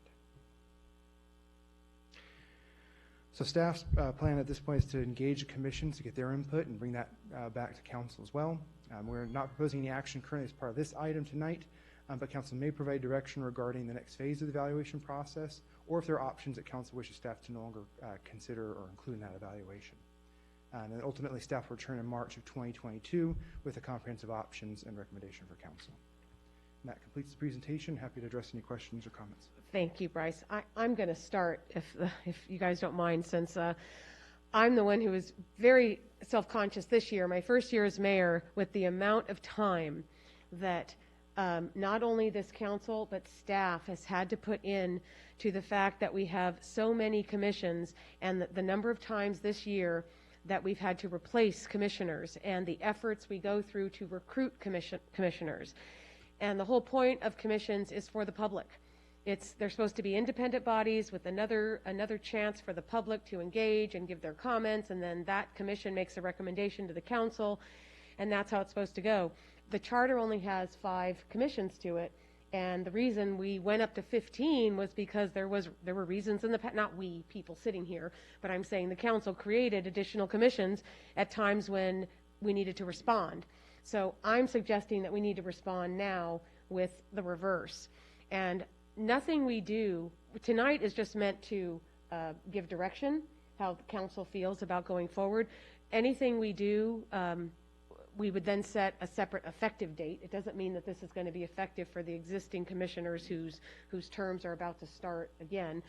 But I would like this council to consider how you would make our commissions more effective, given that when we looked at this a year ago, I think it was a year ago, maybe it was 2 years ago, and we went down from 15 to 13, we were already given a report that staff time was in excess of $100,000 on these things. And that is time that doesn't need to be incurred. It's behind the scenes, people don't realize. And then when our residents are calling and needing service for things, staff isn't available, when this is something we can do something about. We just need to decide how and what's the best way. So my personal feeling is to consider the full streamline option, but that's something we all need to discuss. And what I'm hoping to get from tonight, just so you all know, is that in a month from now, everybody's had a chance to think about this, and we come back in a month and everybody says what they think we should do. So I'm going to be quiet and let, Councilmember LaRomanos. Thank you, Madam Mayor, and I think I'm on the same page as you on this one. I mean, looking at what we did, well, whatever it was, 2 years ago, going from 15 to 13 is really just kind of nibbling around the edges. I mean, I've been on any number of the different commissions from a city council role, and just seeing the amount of time, the staff time that goes into preparing agendas, to setting the meetings, to sending out the packets, to attending the meetings, to taking the notes, to putting the notes up. It's a substantial outlay of staff time, and as we all know, it's a zero-sum resource. You know, when you're doing something like that, you can't be responding to citizen inquiries. You can't be working on other projects. So I'm not saying we don't do this. I'm not saying it's not valuable, but I am saying we should be very thoughtful about it. And the fact that we're still at 13 for a city of our size, it seems a little excessive. So my direction to staff, just at a very early stage here, is to consider, again, the streamlining.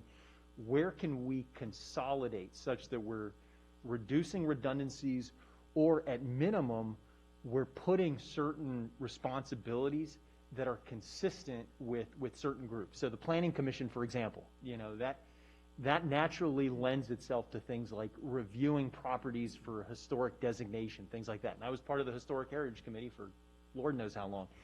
And you know, it's you know, groups like that, commissions that seem to be more naturally grouped with other larger commissions, it seems to make sense to have them absorb some of those smaller ones, such that we don't have a separate entity that's just kind of floating out there. The other thing too is, you know, HHC, I mean, I think it's a very important, it's good work that's being done. But I remember the last couple of years, I mean, we would go 3-4 months without meeting. And it was almost like I came to expect, okay, I'm going to get the notice that says this month's meeting has been canceled. So again, consolidating commissions and committees under those that are already more active and have a pretty wide jurisdiction to begin with seems to make sense. So that would be the direction that I would want to share with you at this preliminary stage. Okay, thank you. Councilmember Braca was next. Councilmember Tovar, I saw your hand before Councilmember Armendariz put up, so I know you're not on the screen. So I'll go to Braca, Tovar, and then Armendariz. Yes, I agree with Councilmember LaRomanos. You know, we didn't used to have that many years back, and all of these other ones were all part of, you know, the Parks and Rec and the different ones. But we had people wanting to be involved, so they grew, but now no one wants to be involved. We put these out over and over again, and no one applies for these, and then whoever applies gets on, no matter how bad they are. So I agree that we need to streamline it and try to. I think it would give us a better quality of commission and get better stuff done. Thank you. Thank you. Okay, Councilmember Tovar. Thank you, Mayor. Bryce, first of all, thank you, because I think the feedback that we get from these commissioners and these different boards is important. and I think, my colleagues have also just said it, the ultimate goal is to have an effective commission or board, and, looking at the streamline option, I'm really interested in or in favor of that because, there are some commissions that I've been on for years and I can't remember the last time we met, but there's work that also goes along with that. And, if we can sort of fold some of these commissions together, I think that it helps streamline it, but also it makes it more effective. And I think for the betterment of the city, I think it's important that we take a really good look at that. So I'd be interested in talking more about that, but right now I would be in favor of streamlining the different commissions. Thank you. Thank you. Councilmember Armendariz. Thank you, Mayor. Personally, I was a Parks and Rec Commissioner, Housing Advisory Commission member, the former neighborhood Cdbg grant, I was on that committee, and then the Planning Commission. So I definitely appreciate the work, the volunteerism, and the dedication that our community members invest in our community when they sign up for these roles, and the hard work that the staff puts in. I just want to say that I appreciate that. But before I would give my feedback, I'd first like to see what current commissioners themselves have to say, like what feedback they can offer on what would make their terms easier or allow them to commit more, especially when it has to do with the frequency of the meetings, like the Personnel Commission, the Building Board of Appeals. I'd like to see us look into the frequency of those meetings, and then maybe not eliminating term limits, but extending term limits so that folks can serve additional time, but not eliminating them altogether. I don't think we want fiefdoms on our committees or commissions. Thank you. Okay. I'm not necessarily in favor of doing anything that makes us have to change the charter. And I think term limits makes us have to change the charter. Is that right? To eliminate the term limit, yes. Yeah. So, yeah, my personal suggestion is not that we go that route, anything that's that. It's just I'm looking at the number of commission, the number of we at least 6 times this year we have had on our agenda needing to replace commissioners who volunteer to be on the commission and then are resigning for one reason or another. And it's just been, and it's not the commissions you just mentioned. It's not personnel. It's not building. It's these other commissions. And that's fine. They are of value, and no one's suggesting they not be there. It's just if we could get down to 8, and my personal starting point would be, as the staff report suggests, for the full streamline option. If most of this council is willing to consider that, if we have a council majority, then that would be the direction that we would give staff to come back with this item in a month so that we can actually consider making that change, and then we just have to determine when to make that effective based on the fact that we have existing commissioners and what the best time to make that effective is. Mayor, if I may add Yeah. something, you're absolutely right. And a few years back, we actually had a report regarding our commissioners and their attendance, which was really, really low. And again, I think we all value our community participating in this, but if it's not an effective, well-attended commissioner board, then there's no, it's not going to be as effective. So I think, exactly right.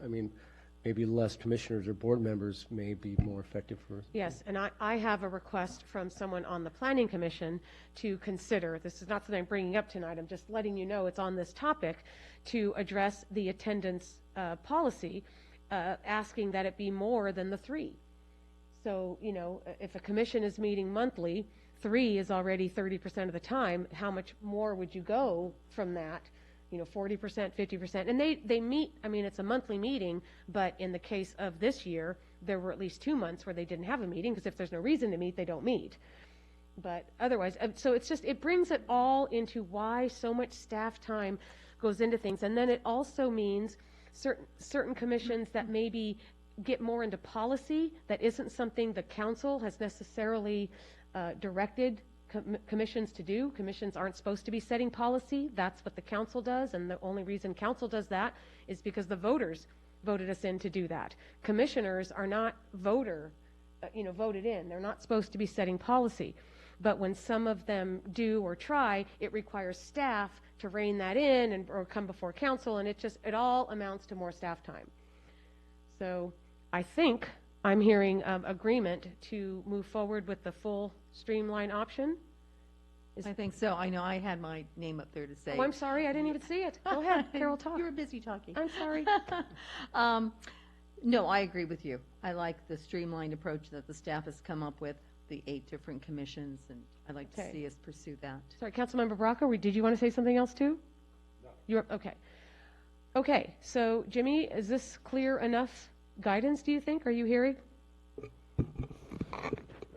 Yes, Madam Mayor, according to the indications we received from each of the council members that did speak, this is an option they'd like to look at further, so we can work on that, bring it back to you at your December 13th meeting for consideration. Thank you.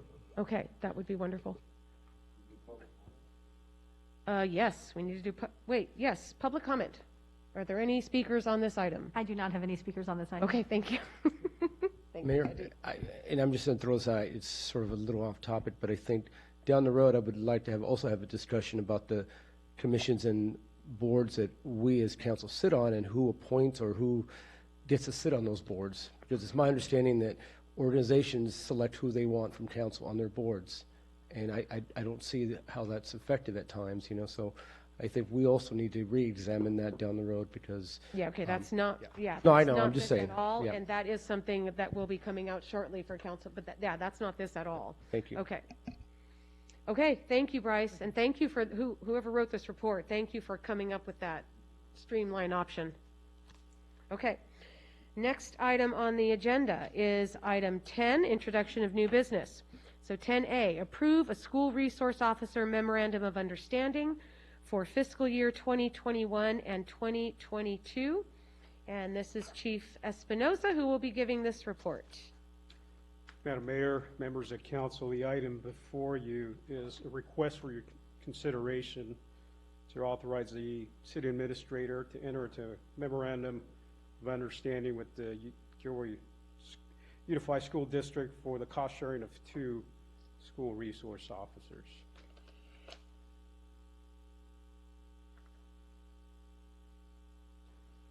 Our partnership with the school district dates back to 1985.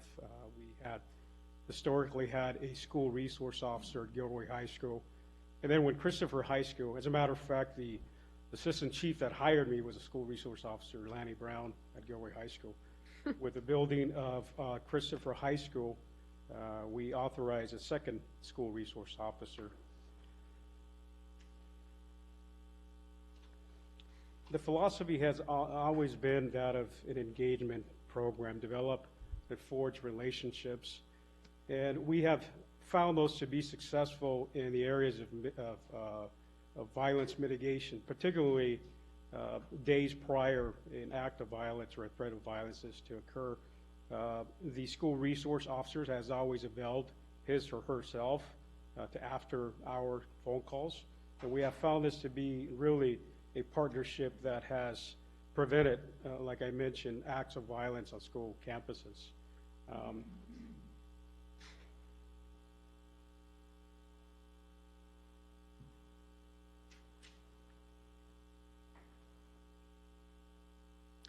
Like I mentioned, really the primary purpose had always been to build and support the well-being of youth, create positive student-family interactions and engagement, and also assist staff with training, safety training, and be a resource on-site for students and staff in crisis, particularly when it comes to the physical and sexual abuse reporting of kids in the school district. Unfortunately, during COVID-19, it caused campuses to shut down. Remote learning and virtual instruction took over. And with that, there wasn't a need for the SROs to be on campus, and the MOU was not reintroduced. During the October 7th Unified School District Board meeting, the board members voted to renew the MOU with the SRO program as part of their safety plan. And really, the MOU is drafted in a manner that it's pretty descriptive, and one of our captains, Jason Smith, along with GSUD staff. It took a significant amount of time to ensure that we had best practice, contemporary approaches to us being back on campus. And these are the areas that are particularly important. And again, we want to maintain a safe and secure campus for both students and staff, preserve life and property in a manner which promotes community, and support GSU staff in securing and transporting prohibited, confiscated items that are illegal to have on campus and under California law. Divert youth away from the criminal justice systems to restorative justice programs, and we currently have a partnership with the District Attorney's Office, the school district, along with the City of Morgan Hill, to institute a diversion program which provides the opportunity to first-time juvenile offenders to really stay away from the juvenile justice system through a restorative practice, and at the same time be held accountable. And also connect youth with mental health behavioral services.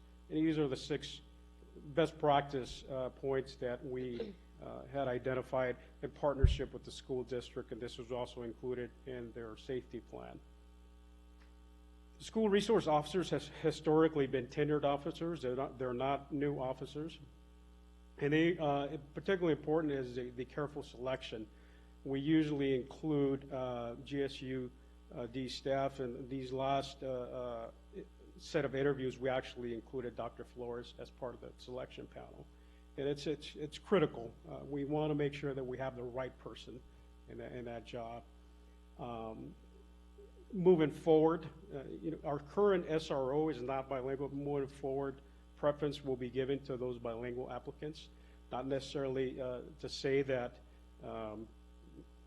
we're going to overlook the right person for someone that's bilingual, but really, I'd rather have someone that has the heart, the desire to work with our students and not be bilingual, and be bilingual and really feel like they're being placed there. We currently have one SRO that had been an SRO prior to the COVID-19 shutdown. The second has since retired, and our current SRO is he's been a law enforcement officer for a little over 7 years, and just recently participated in restorative justice training. He also took the LGBTQ plus awareness training, as completed de-escalation training, crisis intervention training, and like I mentioned, been an officer for a little over 7 years. So again, these are officers that are a little bit more experienced than someone that is just graduated the police academy. And careful selection is a key. This will not require the hiring of any additional officers. These 2 positions have been previously budgeted for, and this is a cost-sharing venture, and really it generates revenue for the city, as the Unified School District provides 50% of the salary. The cost for 2 SROs for fiscal year 22 will be $483,000, of which 50% of that will be paid by the Unified School District. And should the city and the school district continue to this program in fiscal year 23, the full salary for these 2 SROs will be $507,489. I'm sorry, and again 50% to be paid by the school district. Our recommendation is that City Council authorize City Administrator Forbes to execute the MOU between the City of Gilroy and the Gilroy Unified School District, and really create that avenue so that we have in place some sort of plan to mitigate acts and threats of violence on site. With that, I'll take any questions. Thank you, Chief. Okay, I see Councilmember Tovar ready to speak. Thank you, Mayor. Chief, thank you for that. Can you go back to the screen with the training that is given?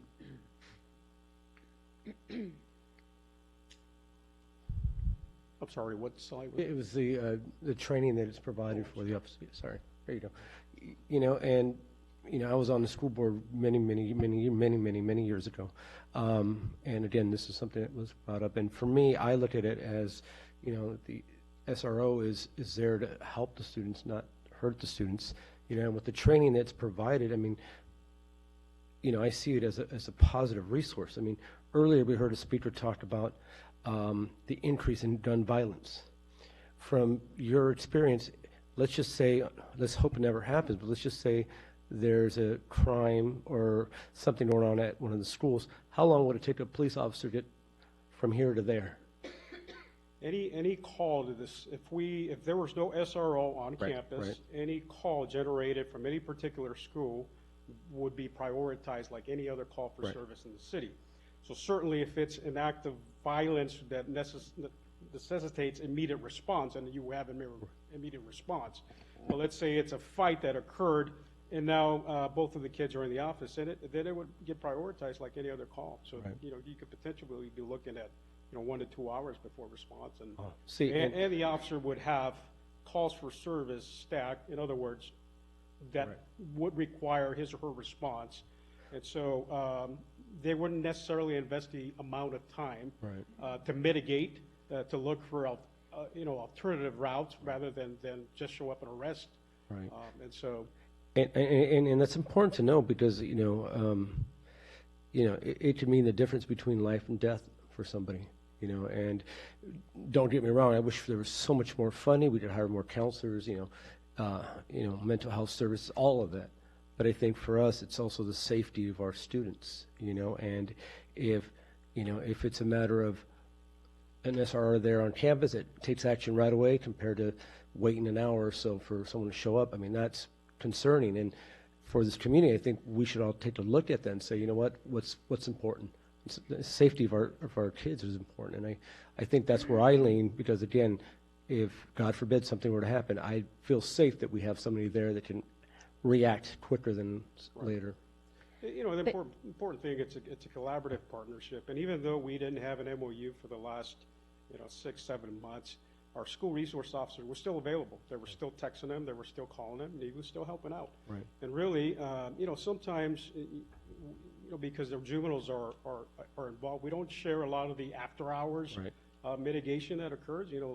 Just this one school year, there was 3 acts of threats of shooting school grounds, and those were mitigated after hours with the relationship with the school resource officer, the police department, and the school staff. And in closing, again, I was lucky enough to have the opportunity to talk to some of the SROs when I was, visiting the schools, and there's a misconception that they are not connecting with the students. They're more there for intimidating the students, and I never saw that.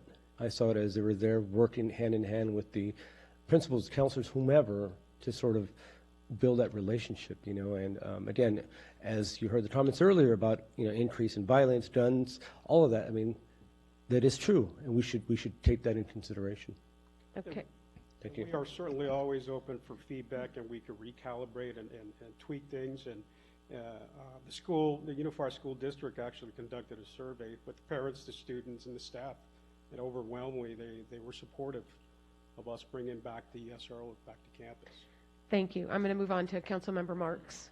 Chief, explain to the public how many hours do these 2 officers spend on the campuses? Because I think some have the idea that they stay all day long on the campuses, but do they go to the middle schools, elementary schools? Yes, they go to all the feeder schools, wherever there's a need for, you name it. Someone possibly was a victim of molestation. That officer will respond and coordinate the investigation.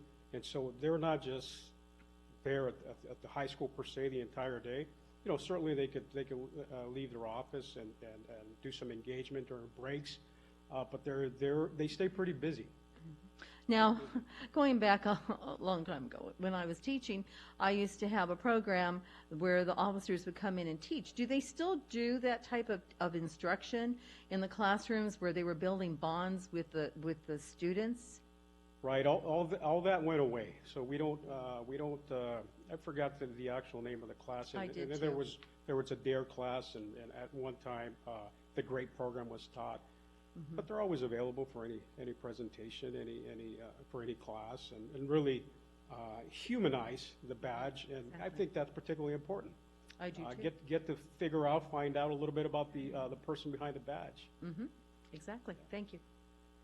So that, I didn't hear the answer to your question as far as the amount of time. Is it a full-time dedicated, 2 officers are full-time dedicated to GUSD? Yes. And that is why half is paid by GUSD and half is paid by the city? Because those So two. my question, Mayor, was more like, are they just centrally located at the high schools, or do they divvy up their time between the elementary, middle, and high school? And the answer is it's divvied. Yes, Yeah, it's it's divvied up. That's anywhere what I there- wanted the public to hear. Okay, thank you. Any other council member questions? Okay, then I will open the public hearing and remind however many speakers there are that it's 2 minutes per person to speak. We have 6 speakers at this Okay. time. The first speaker is Holly Horner, followed by Debbie Flores. Okay, so, okay, great. I think I got the timer fixed. Oh, great. Yay. I think. So I wanted to talk about police officers in schools real quick because I think that we are teaching something dangerous to our children by telling them to go to violence workers when they have problems. If a man has a gun on his hip and he's got a stun grenade on the other hip and he's got handcuffs on his back, I don't know if you've ever seen someone be arrested, but the average arrest leaves bruises on someone's body, right? So I think that when we tell students this is how we should respond to things, these are the workers. Men with guns are who you go to. Don't go to your counselors. We don't have enough of those. Don't go to mental health support. Don't go to the Rape Crisis Center. Those have all shut down. But we have $500,000 for men with guns. And we are telling kids that guns are the answer. And I think that an eye for an eye makes the whole world blind. And we can't deal with violence in our community by bringing violence workers into our schools. And I think that it's literally going to, in the long term, increase community violence to teach children by example that arming yourself is how you show authority. Putting on a badge and a gun is a whole lot like putting on a bandana and a gun. And I don't think people realize the impact that that has when the kids love the officers. And I'm not saying that they're bad dudes, but they are trained in violence, and in spite of the fact that you are more likely to die as a pizza delivery driver in this country than as a police officer, they carry guns, and they have the right to arrest people with violence. And I don't think those are good role models for our children in our elementary, middle, and high schools. Thank you. Thank you. Next speaker is Debbie Flores.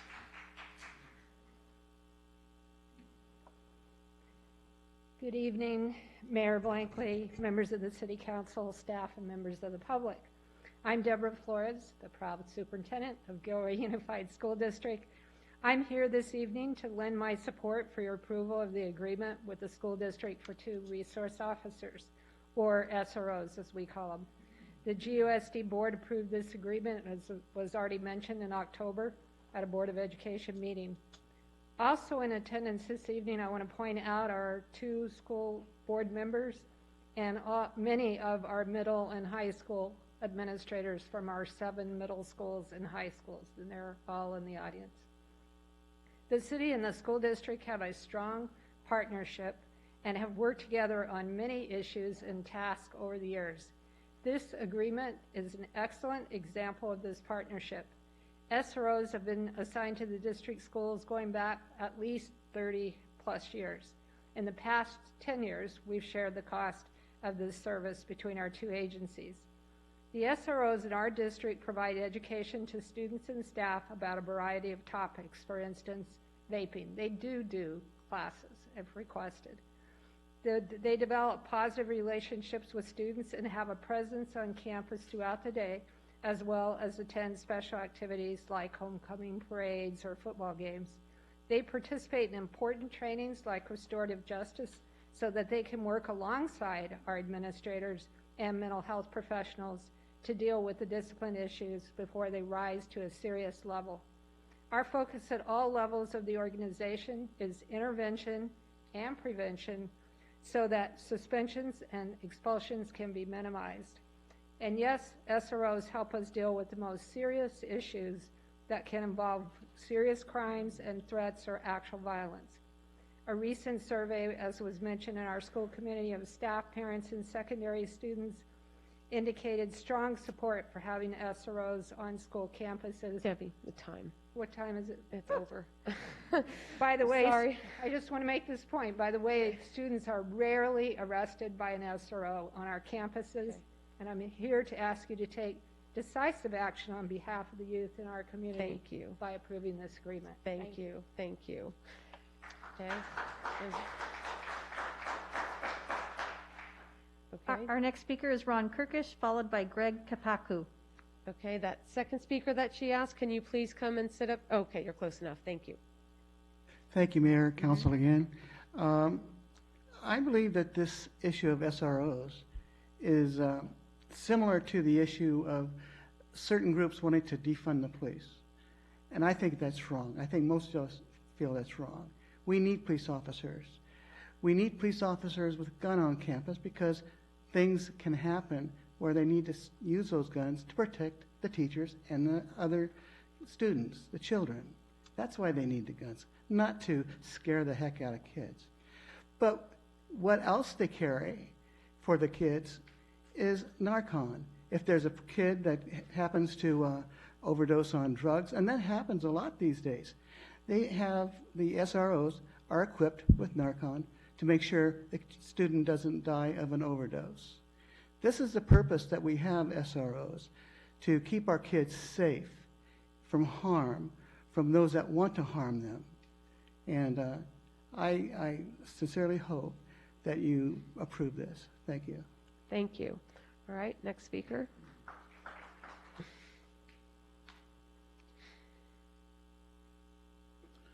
Good evening, Madam Mayor and members of the City Council. My name is Greg Kapaku, and I'm the principal of Gilroy High School. I'm here this evening to speak to you on behalf of all the secondary site administrators in the Gilroy Unified School District. Our schools are microcosms of the greater Gilroy community, which allows us the wonderful opportunity to serve and educate an ever-changing diverse student population. Within our district, we are working to strengthen our proactive practices such as positive behavior intervention and support, which is PBIS, restorative practices and justice, and prevent any unwanted behavior on campus. Our district approved a memorandum of understanding to bring SROs back onto the GUSD campuses.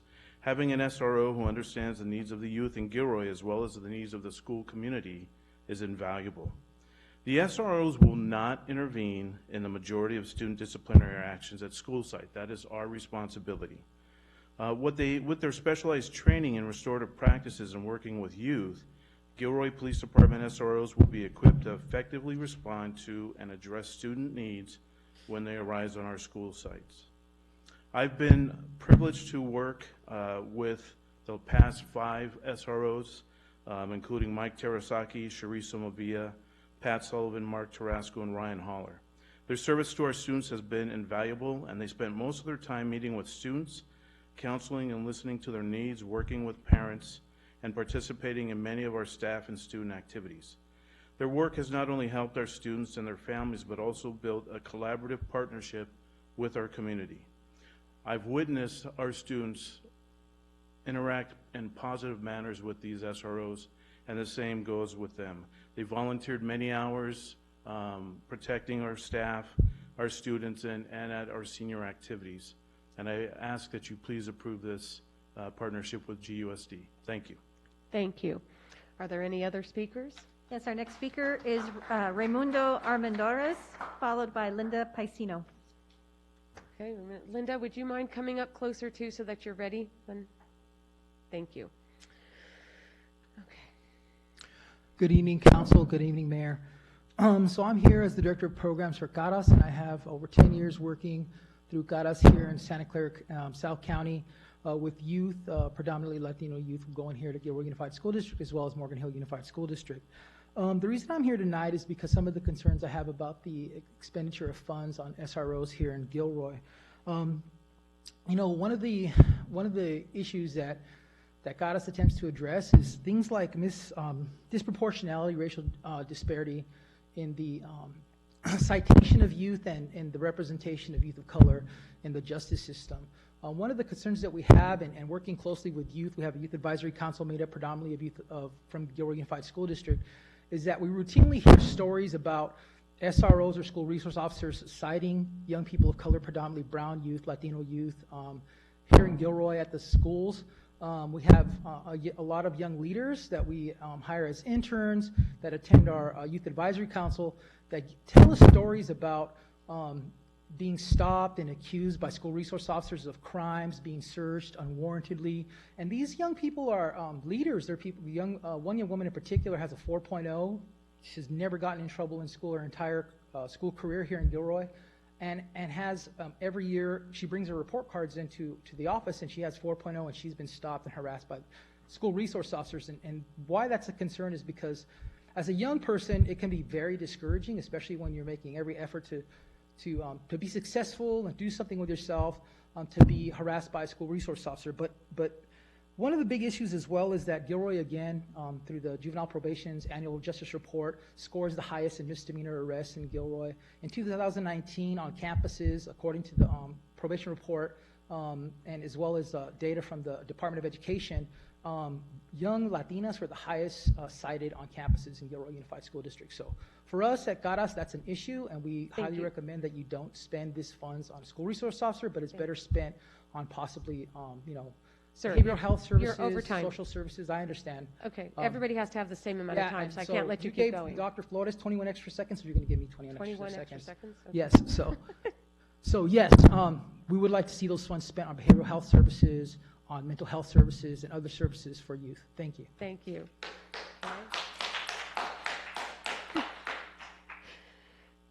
Okay, please watch the clock, everybody. It really should be just 2 minutes each. Okay. You got it. Thank you. Good evening, Mayor Blankley and City Council members. I'm Linda Preseno. I'm the Vice President of the Gilroy Unified School District Board of Trustees. I'm here to show my support for the Memorandum of Understanding between Gilroy Unified and the City of Gilroy. I support this partnership with the knowledge that this MOU was crafted carefully to include the district's goals of connecting youth with mental health behavior services and directing youth away from the criminal justice system. As you've heard from Principal Kapaku, the SROs are one of many resources that the district uses in maintaining positive and safe learning environments for our students. To maintain our strong partnership, we'll be keeping detailed data of how the SROs are used, and we'll be surveying students, staff, and families this spring about their experiences.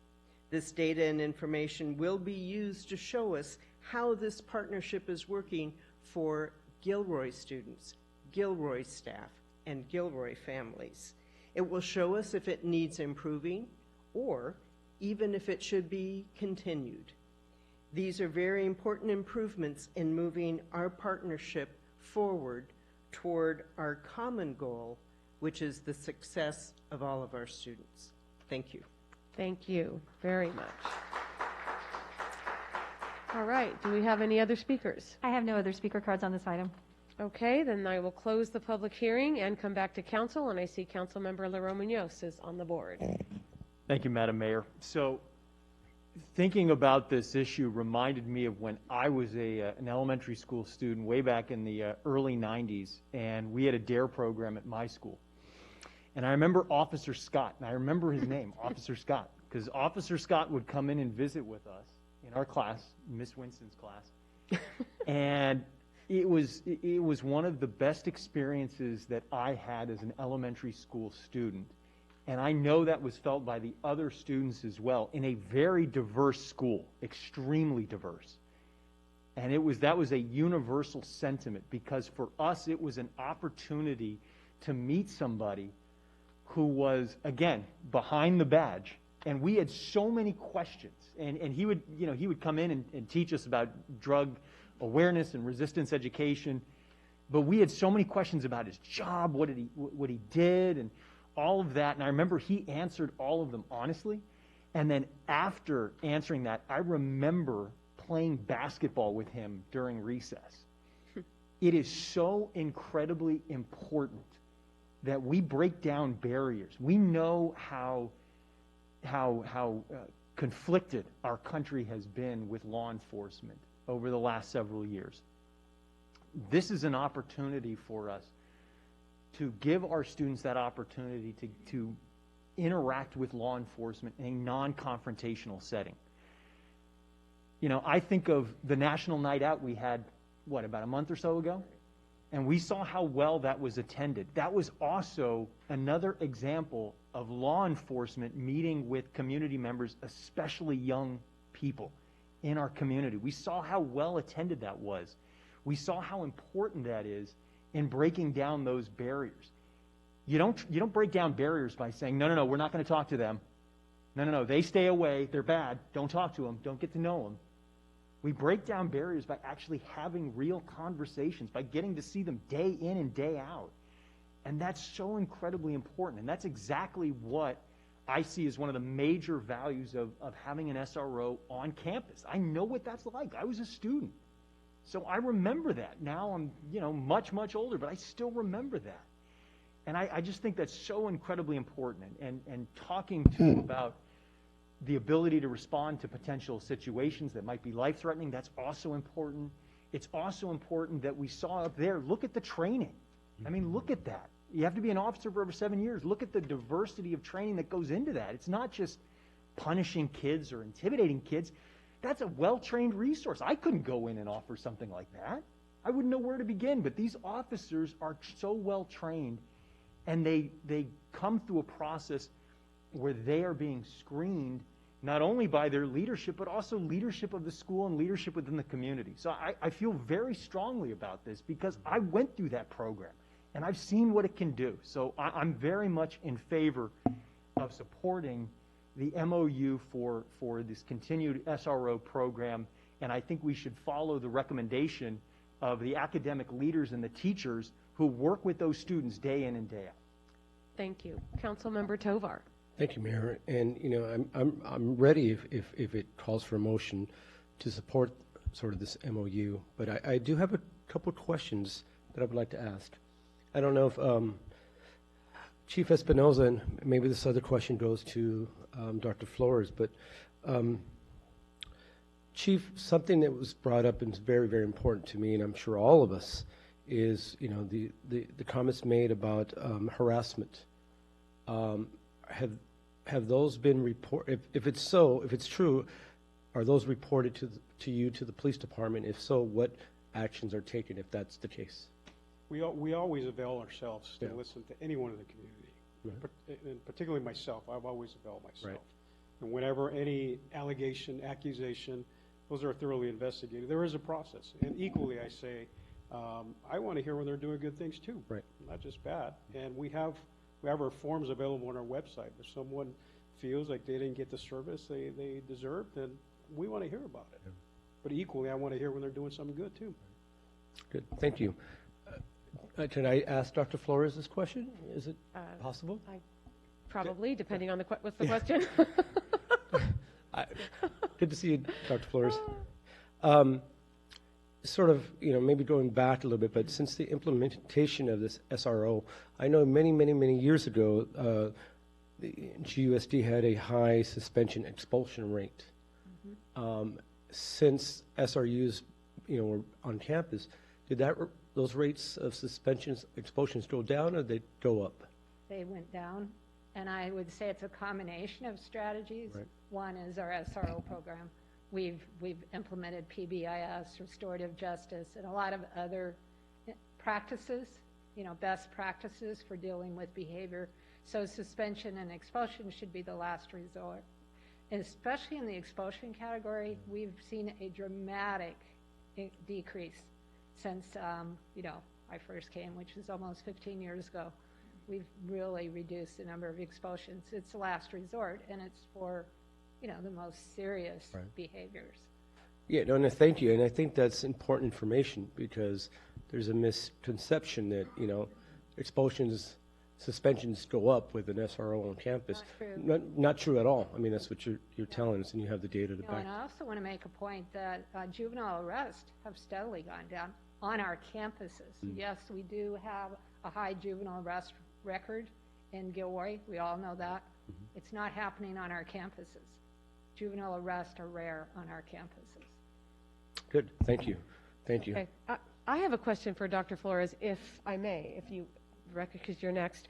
Since you're there, how many has the school, because the school district is participating in the cost of these 2 SROs, has the school district also spent money on mental health therapists? We certainly have hundreds of thousands of dollars. It really that started changing during the pandemic. And it started after the Garlic Festival. So can you just tell me how many mental health therapists are there, and was that recently changed? There are 49 individuals. Some are mental health therapists, some are school psychologists, some are counselors, some are academic coordinators. We have registered behavior technicians. There are 49 people with those job titles already existing in our staff, which is double what it was, 10 years ago. Okay, thank you. Okay, Councilmember I don't know how that got up there, but Councilmember Armendariz?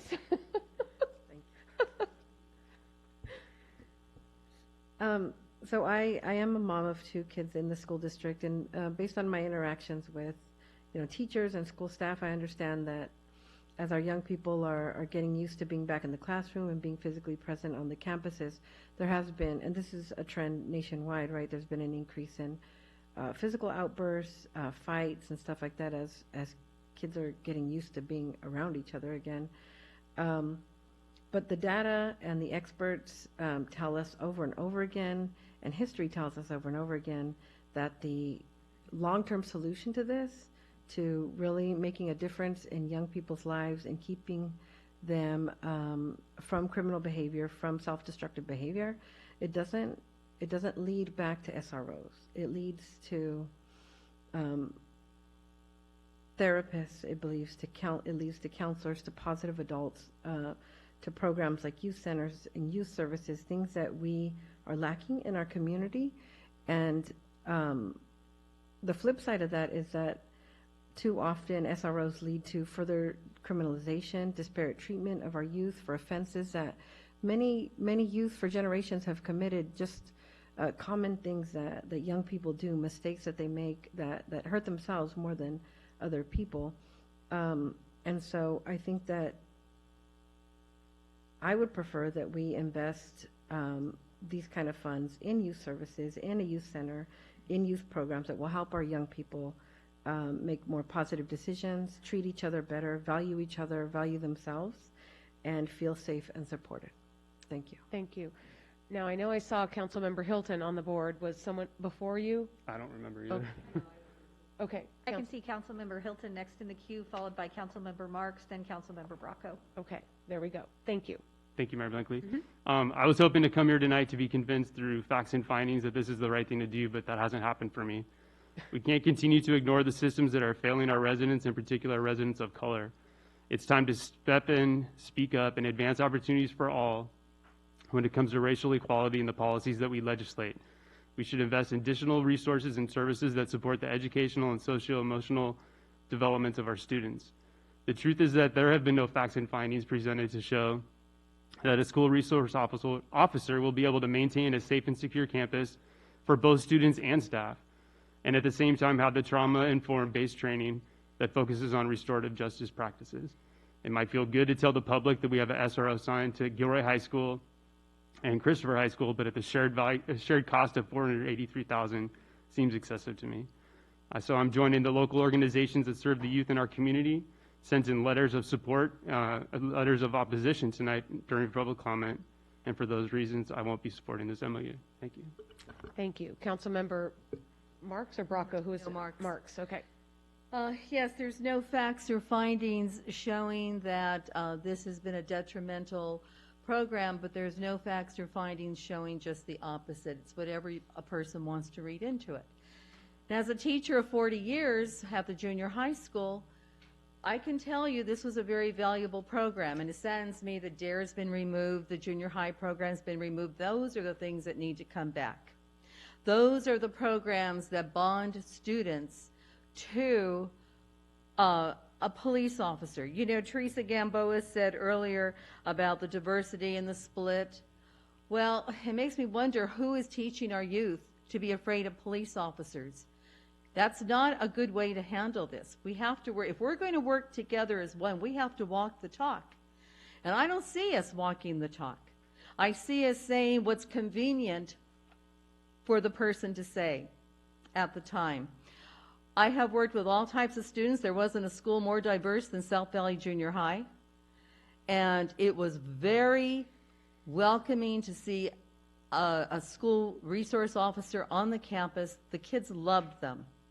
They bonded with them. Most of the kids did not even know one was on the campus. They didn't run around flaunting their guns, their handcuffs, beating up on kids. They were there to support. They were there to make friends with the kids, and the kids loved them, and they requested them.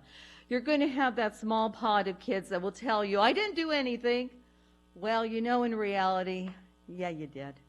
You just don't want to be recognized, and then someone who has not witnessed it listens to the story and says, oh, you're being picked on.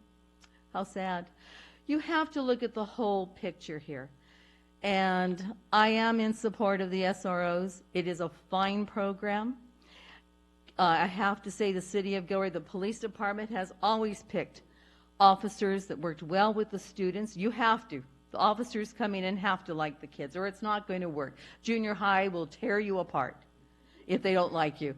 But I have to echo what Councilmember LaRome said. Yes, it is exactly what I witnessed as a teacher with those kids. So it is a yes for me. Okay, and it didn't work again. There we go. Thank you. Councilmember Bracco? Yes, I have no doubt that if something bad happened at the school, a lot of the same folks that wrote us letters and are speaking out against this would be demanding our head on a stick because we didn't take care of something. I've known I think I've known all of the SROs personally, and they've all were really good people. And I know like Mark Tarasco and Pat Sullivan and Mike Terasaki, everywhere they went in town, kids come running up to them. Even older kids that are now out of school that met them in the schools. And I've seen some of these officers, Mike Terasaki, spend his own time building the PAL program we had in Gilroy for a long time.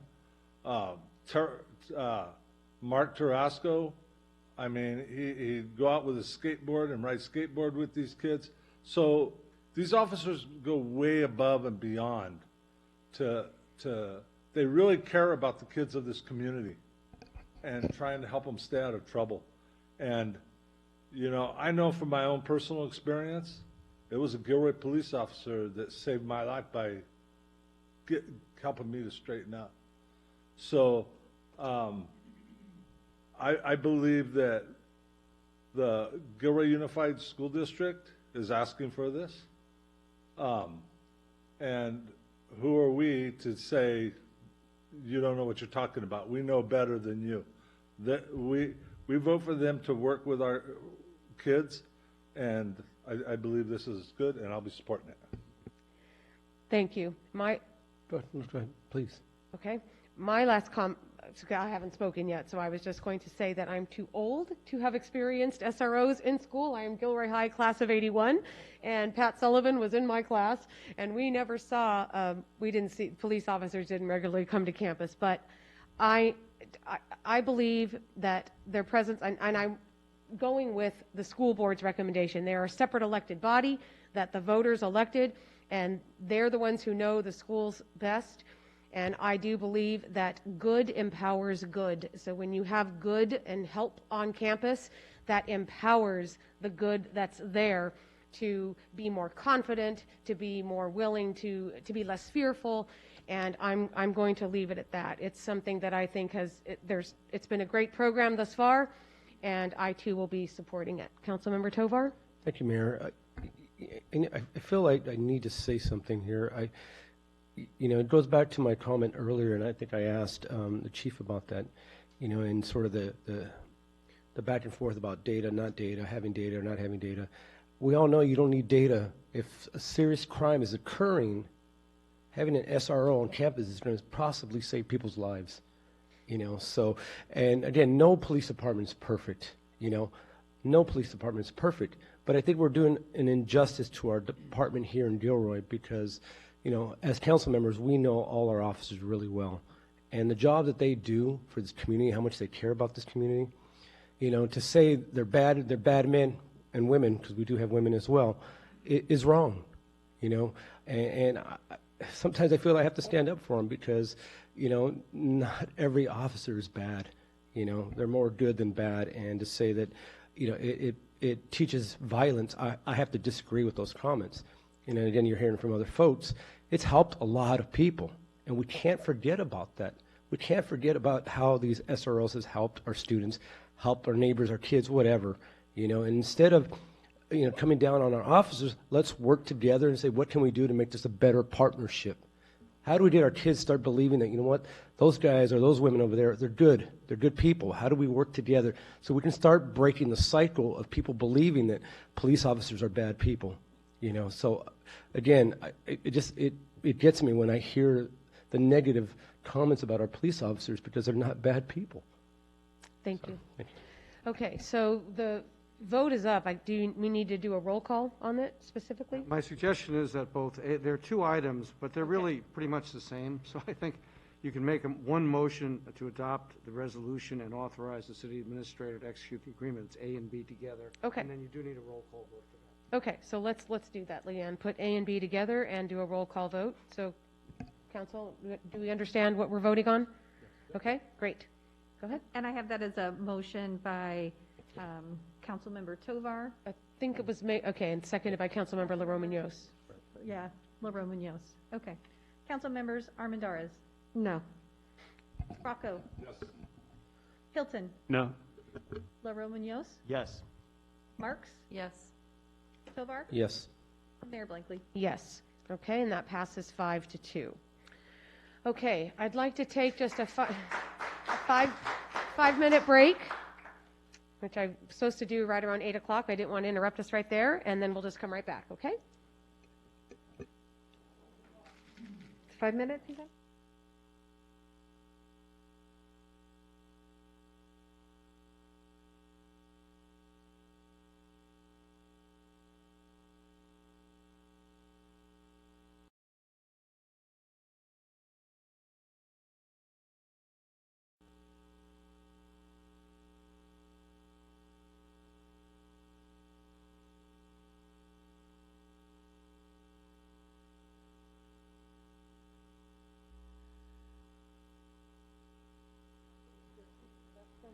Okay, everybody? All right, I'm going to call the meeting back to order. Okay, everyone, we're back, and we are picking up with agenda item, is it 10B? 10B, yeah. Yeah, 10B. Okay, Councilmember Zachary Hilton, travel request. Jimmy, you're giving this report. Yes, Madam Mayor, members of the City Council, per the Government Code and Assembly Bill 1234 and the City Council's own purchasing policy, only council can approve council member travel and expenses related to outside conferences. In this example, if a council, and I'm reading you verbatim for also the council norms, that if a council member wishes to apply or participate in an outside government organization that is not part of the current city council advisory committee or representative, the council member will let the council know through the agenda with a short written explanation of this request. Council member Hilton has submitted 2 paragraphs that were included in the staff report, one for Cal Bike and the other for the local government commission requesting approval for city-funded travel. I'd be happy to answer any questions concerning the policy or procedure, but that is what we are going by with the council norms at this time. Thank you. Okay, so council members, I'll start with you, although I can't see it on the board. So is there a way to change that? Okay, I'll start with Councilmember Tovar. Okay, Councilmember Marks, sorry. Councilmember Marks, follow. I'm sorry, no, I never hit the... Okay, Councilmember Tovar. Thank you. Just a procedure question here. I'm just confused how this got onto the agenda without prior discussion. I mean, it's my understanding that we should have had prior discussion before this. Now, I mean, this is not typical of how things are done. Is this correct or not, Jimmy? I'm just concerned that, I mean, that we're putting stuff on the agenda without, you know, and this is besides, you know, sort of my take on the trips, but for me, I want to know how and why, and this got on the agenda without any prior discussion. Per the council norms, it states that the council member will let council know through the agenda with a short written explanation of that request. It does not specifically state how it gets onto the agenda. So in a situation like this, I read this to be that request could come through city staff and it could be forwarded. If council wishes to adopt a different process or whatever, we certainly take that direction. Right. But in the absence of clear procedures, there are times where we just make a decision and adjust going forward if we need to. Okay, so what I'm hearing is if, in the future, if I want something on the agenda like this, then I can assume it's going to be put on the agenda. I'm just trying to understand the process here, but maybe that's another discussion, but. Yeah, no, Is it on? Okay. It's not that it should be another discussion. I'm going to take some responsibility for this too, because although I was not the one asked by the council member to put this on the agenda, he did discuss it with Jimmy only, and I saw it on the agenda matrix. I certainly could have pulled it off and asked that it instead be presented to the council as a future agenda item, which is the policy that we really should adopt. I understand Jimmy's interpretation of our norms. It may not necessarily be clear that that's the procedure from our norms, but that is our procedure for everything else. And so that is how I would like it to go forward, and how I have discussed with Jimmy that in the future he not take requests from individual council members and put them on the agenda, no matter what they are. Okay, so yeah, your point is well taken. I'm going to take some responsibility for it, because if I had been maybe more experienced, I would have been more assertive and pulled it off. Yeah, and I'm not trying to blame anybody for any. I just want to make sure there's no double standards, and I want to know how do I approach something like this? Right. No, and I don't want that confusion either, because I don't want individual council members going about it the way it happened this time. So, okay. I'm actually going to take some responsibility too. Okay.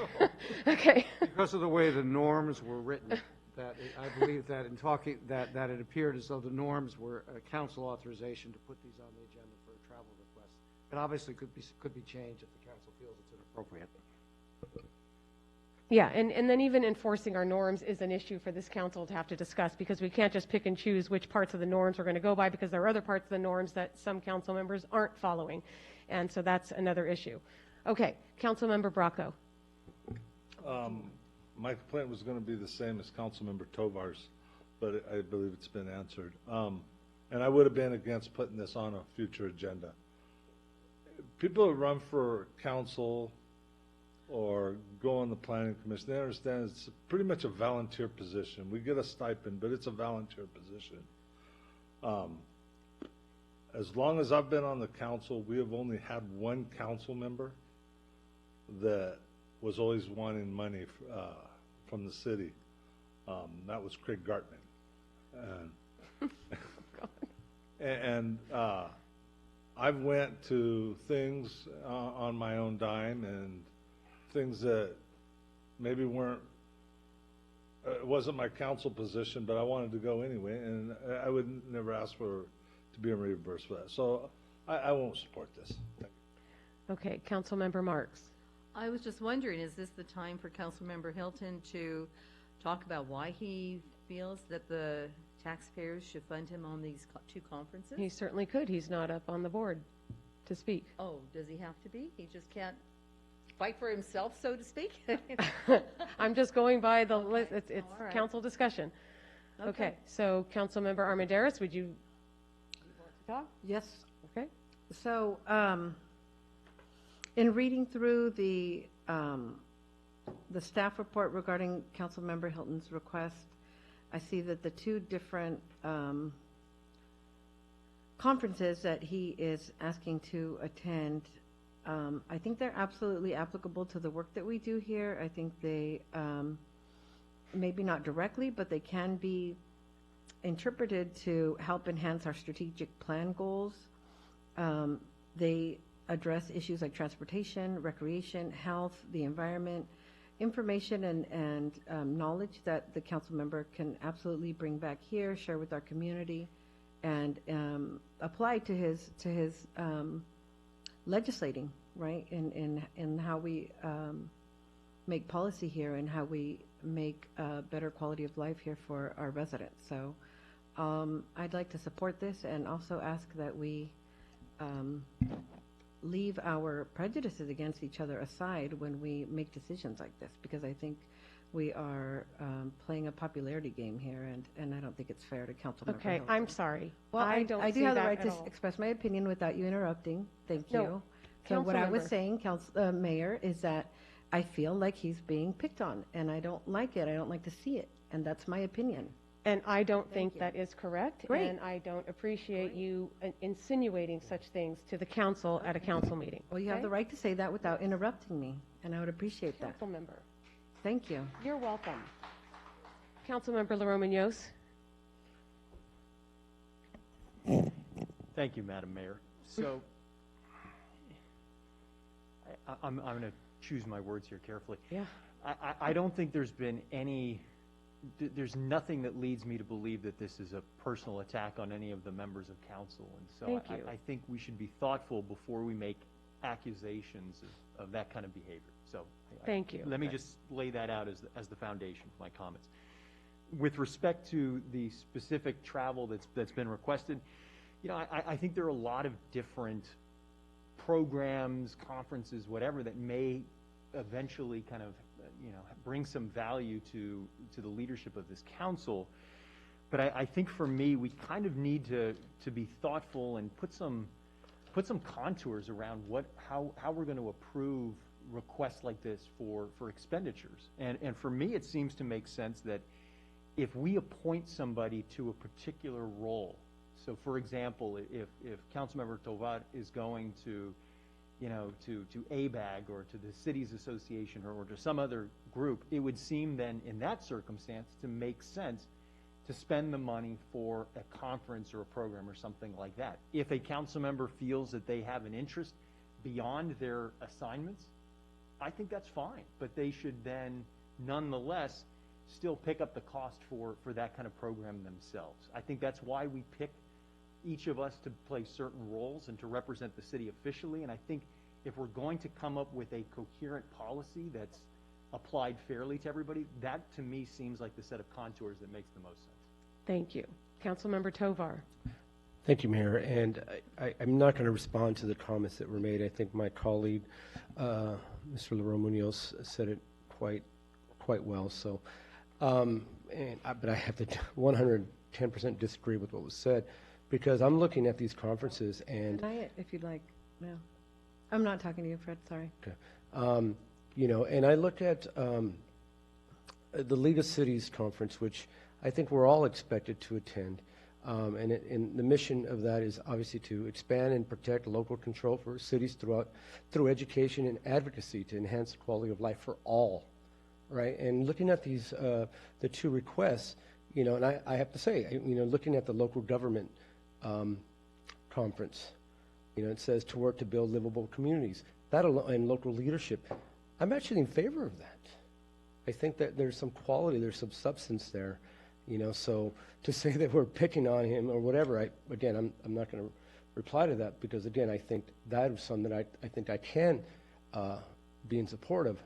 The cow bikes, I would not support that one, because again, I think that's more of a specific type of conference. You know, that bike and ped might be more sort of suitable to attend. So again, if we're looking at this, I mean, again, I would me personally be in approval of the first conference, but I would not be in support of the second one.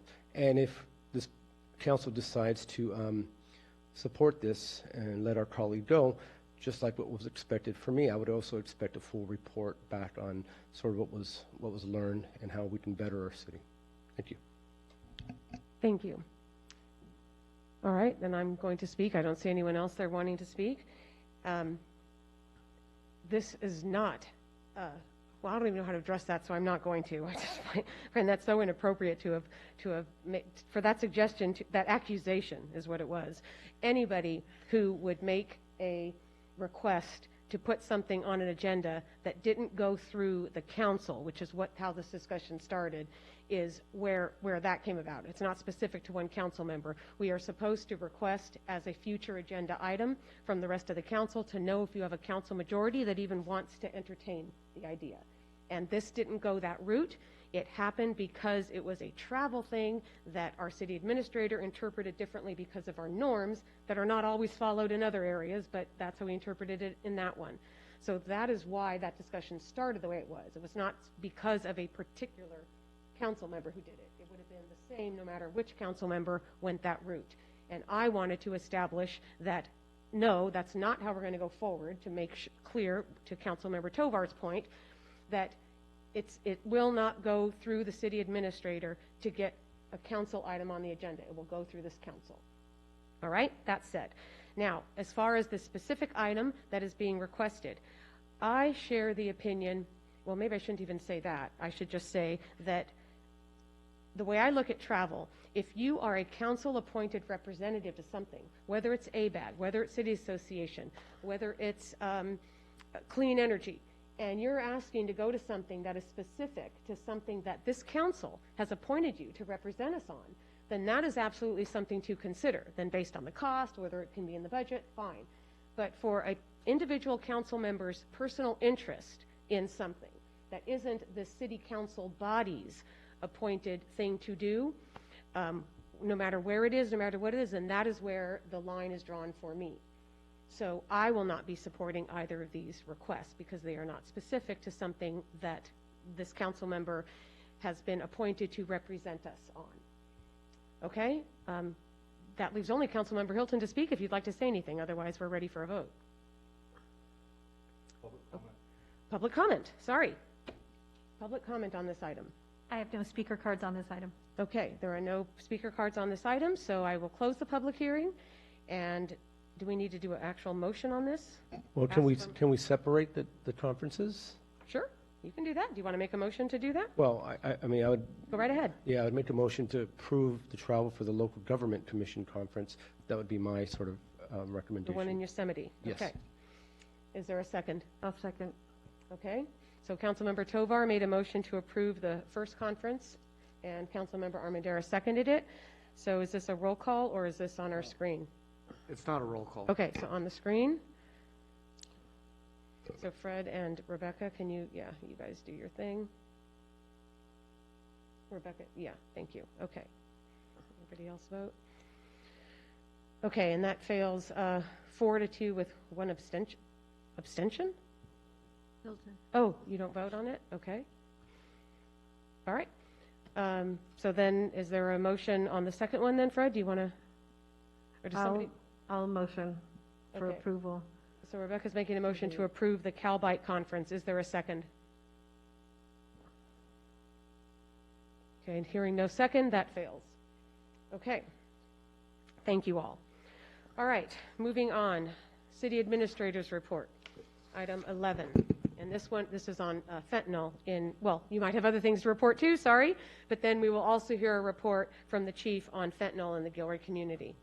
Thank you, Madam Mayor. I have no additional report this evening, as this is the current item here with Chief Espinoza and Chief White is a request from council to get some information concerning the fentanyl issues that most communities are having. So with that, I'll turn it over to the chiefs who are here to give you a verbal presentation and answer any questions you may have. Thank you. Thank you. Thank you, Madam Mayor, Council, and I'll preface our statement by saying by no means are we subject matter experts. We'll relay our experience as public safety leaders. And certainly there could be folks out in the audience with more expertise than we may have, and by no means are we trying to insult anyone's intelligence. I did work narcotics for a long time, both here and at my prior agency, so some of the stuff that I speak about, I know firsthand. And fentanyl, for those community members that may not know, it's a synthetic opioid that's well, the analgesic fentanyl is used to treat pain after post-surgery, but fentanyl is synthetic in the sense that it could be manufactured very easily and very inexpensive. And it's recently saturated the streets across our country. Recently, the number of overdose peaked to over 100,000 nationwide. Here locally, and we got these numbers from the medical examiner's office. Locally, our numbers have increased 300% in the last 2 years. So we're up to 88 deaths by fentanyl poisoning. And so locally, we started off 2019 with 1 death that is attributed to fentanyl poisoning. And again, this is a report that we get from the medical examiner after toxicology results have been provided. And that increased to 4 in 2020. And in 2021, this year, we're at 4 already. At the county level, there has been 88 deaths attributed to fentanyl poisoning, and we're on track to surpass that. So again, our numbers are consistent with the national trend of the oversaturation of fentanyl in our streets. And fentanyl currently is being produced down south, and some of the multinational and drug trafficking organizations and the cartels have switched their mode of production and drug of choice to fentanyl. It's easier to make the heroin than heroin, and then there's 2 types of folks that ultimately end up overdosing on this, and one, you have some of them may have suffered an injury that gets prescribed legal medication like oxycodone, Percocet, and ultimately develops an addiction to it. And they could either get the route of getting into the black market, getting online, going across the border, walking into a pharmacy across the border. But recently, with digital media platforms, it's readily available in black web markets, and even through social media platforms. And then you got your first-time users that thought they were purchasing a Percocet per se that was laced with fentanyl. It only takes a very small amount, and they always make the comparison of the tip of a pencil, a granule, to really have someone overdose on it. And these are very easily made with a pill press, and you could get something as simple as a binder and some fentanyl and some dye to make it look like a Percocet tablet, and press it and sell it like a Percocet tablet, not knowing that, and again, these are not chemists that are making them, and so there's no dosage filtration, and so someone could very easily overdose and die really quick with these pills that are made, in essence, in the field. I did speak with Ed Lang, who is a deputy district attorney who has now been assigned to focus on fentanyl poisoning cases full-time from the district attorney's office. And his remarks were actually very helpful in some of the information that I'm sharing with you today. And they are looking at future plans. And he mentioned something that was of great interest in the sense that, some of these cases of poisoning, we know that potentially fentanyl could have been the cause, to treat it as a homicide response like they would any other homicide. And often we don't know that fentanyl was involved until we receive a toxicology report from the medical examiner's office. So most of the times, we are responding to a medical emergency when an overdose was reported. Just to give you an example, in 2020, we responded to 30 calls for service, and ultimately 4 of those ended up being attributed to fentanyl. And so it's very difficult for us when we're on scene to try to determine what the nature of the poisoning or the overdose could have been. And Chief, feel free to jump in whenever you can. And so locally, since 2018, initially we equipped our officers with Narcan so that we could use it on ourselves in the event that we came across it and were exposed. Well, we have found ourselves using it on most of the responses that we've been sent to.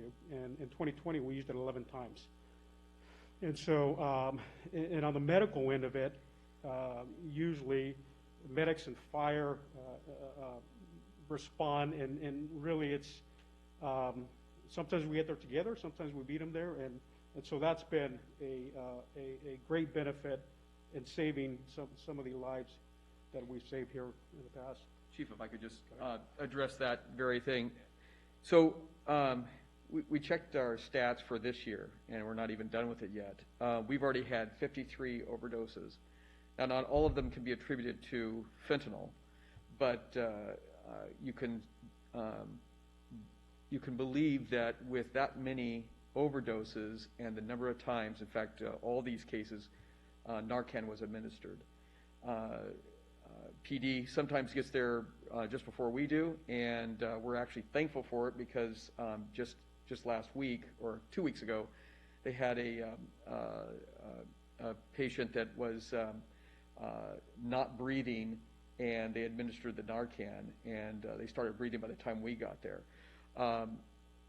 I can also tell you that on numerous cases of the 53, we actually had 6 expire. And 4 of the 6 were confirmed by medical examiner to be from fentanyl.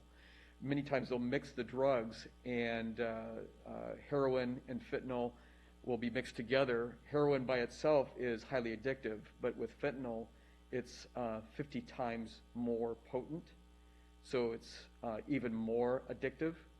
And of course, I'll just go off what the chief said. You're not dealing with chemists here who are exact in their science. So I think I reported just the last time that we had encountered 2 overdoses in 10 minutes, just a couple blocks from the station, and the local drug dealer, we had to remind him, tell your clients to cut it in half because whatever's happening, it's causing them to not breathe anymore. But to that point, just to give you an idea of how pervasive the problem is, of the 53 that overdosed, 2/3 were male, 1/3 were female. The average age was 22, the youngest being 14, the oldest being 77. And you're probably thinking, well, how many 77-year-olds are fentanyl addicts? Well, you got to remember that fentanyl is a prescribed medication for pain. So if you have chronic pain, and the older you get, you may not have the dose that you need to handle the pain. There can be accidental overdoses as well. I'll just also mention that San Jose PD had an arrest earlier this year, back in August, and they seized 4 ounces of fentanyl. It wasn't exactly pure, but it was close to it. They estimate that those 4 ounces, and I'll just give an example of 2 ounces. This is a bottle of aspirin that's 2 ounces. That's enough to kill 25,000 people. So they had double that amount. And you mix it up with heroin or whatever drugs, and you've got a real potent epidemic going on right now. I'll just also add, if I could, without taking away from the chief here, just for the city and what are the signs and symptoms of an opiate overdose. It's not waking up even by trying to arouse them in some way, either by voice or touch. Breathing that is very slow, irregular, or not at all. Their pupils actually become pinpoint. The dark side of your eye, it becomes pinpoint even in darkness. So it's one of the things that you look for to see if it's an opiate overdose. It doesn't have to be just fentanyl, but an opiate overdose. And then fingernails and lips turn blue as a result of poor oxygenation. and a slow heartbeat, weak pulse, and sometimes an extremely low blood pressure. With all of these, the chief mentioned about the antidote being Narcan, and it's carried by the officers, and thank goodness for that. I just looked at one of the reports where it was a 65-year-old. They administered 3 doses of it. We still didn't get the patient back, but that's how, and they also initiated CPR. That's how heavily overdosed he was. Didn't even respond to three doses of 4 milligrams apiece.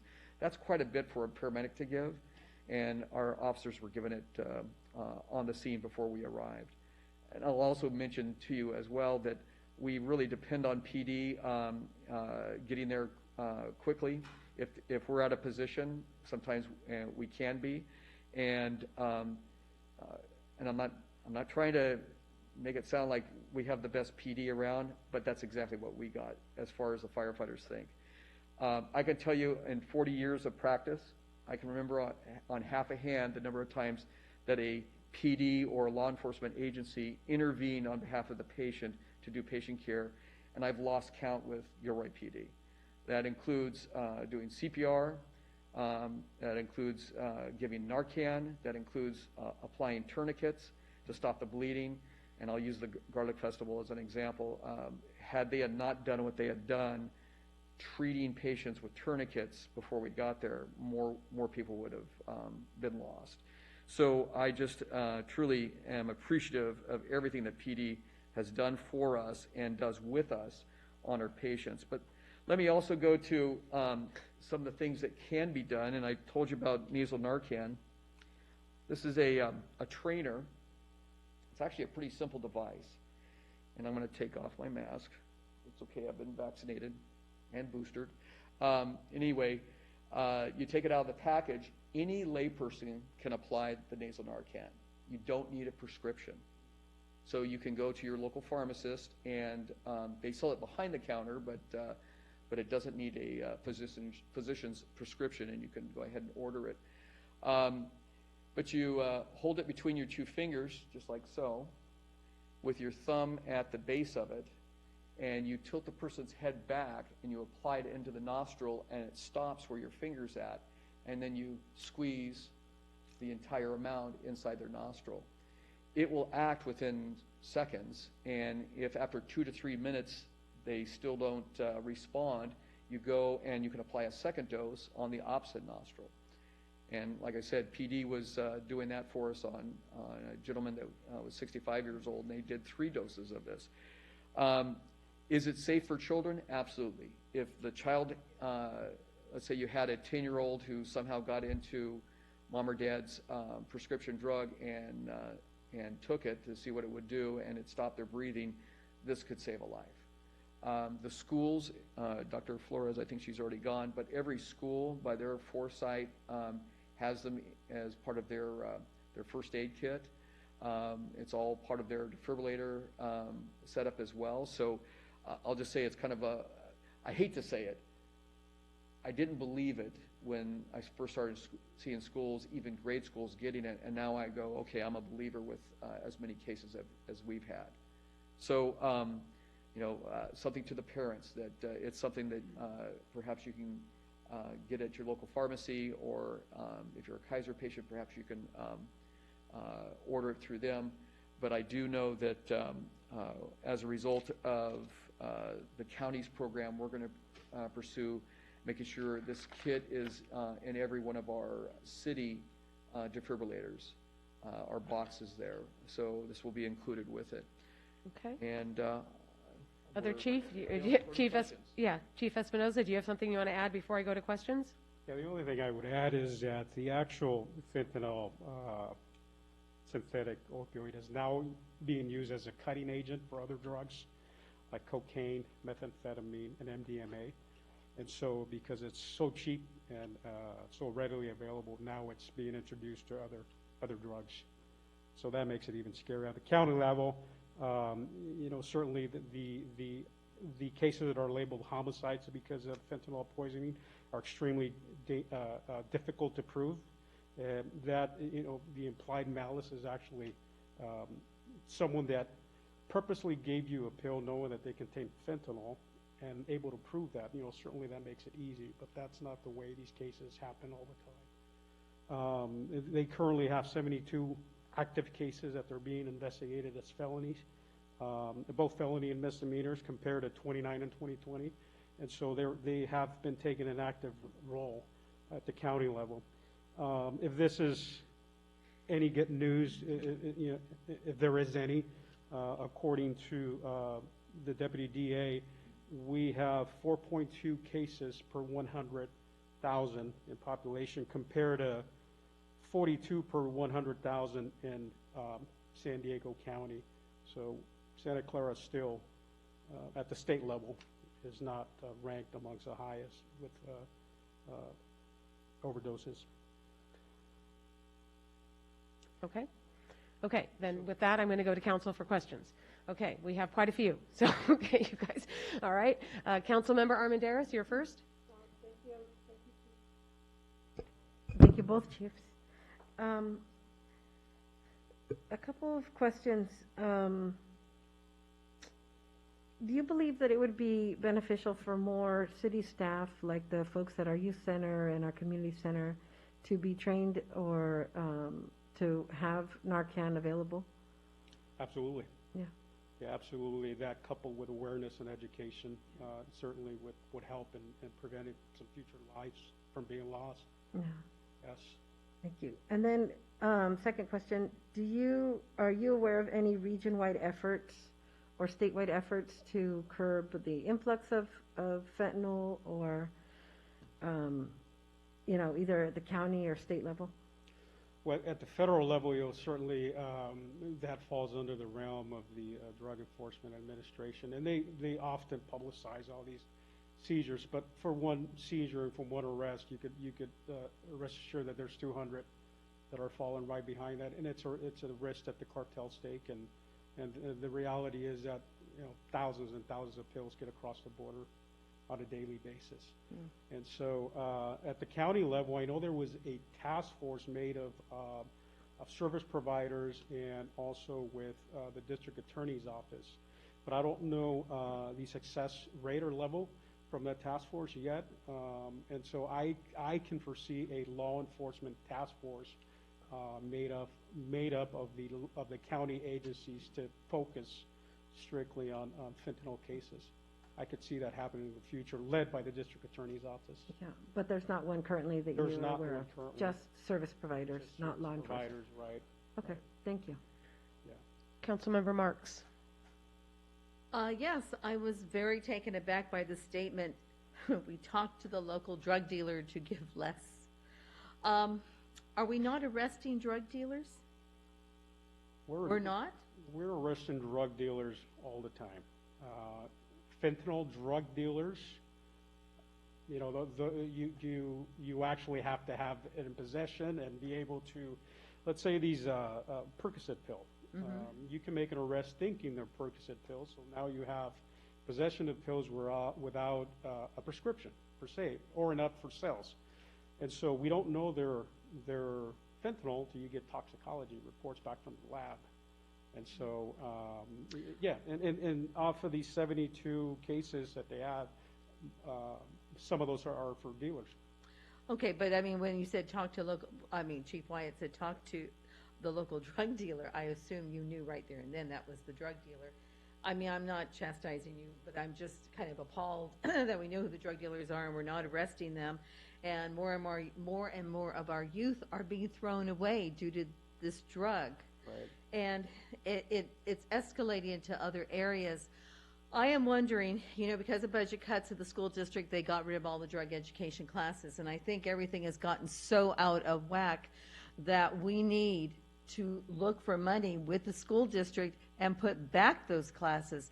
You have to start in the upper elementary, you have to hit it again in junior high, and you have to hit it again real strong in high school, that those kids know.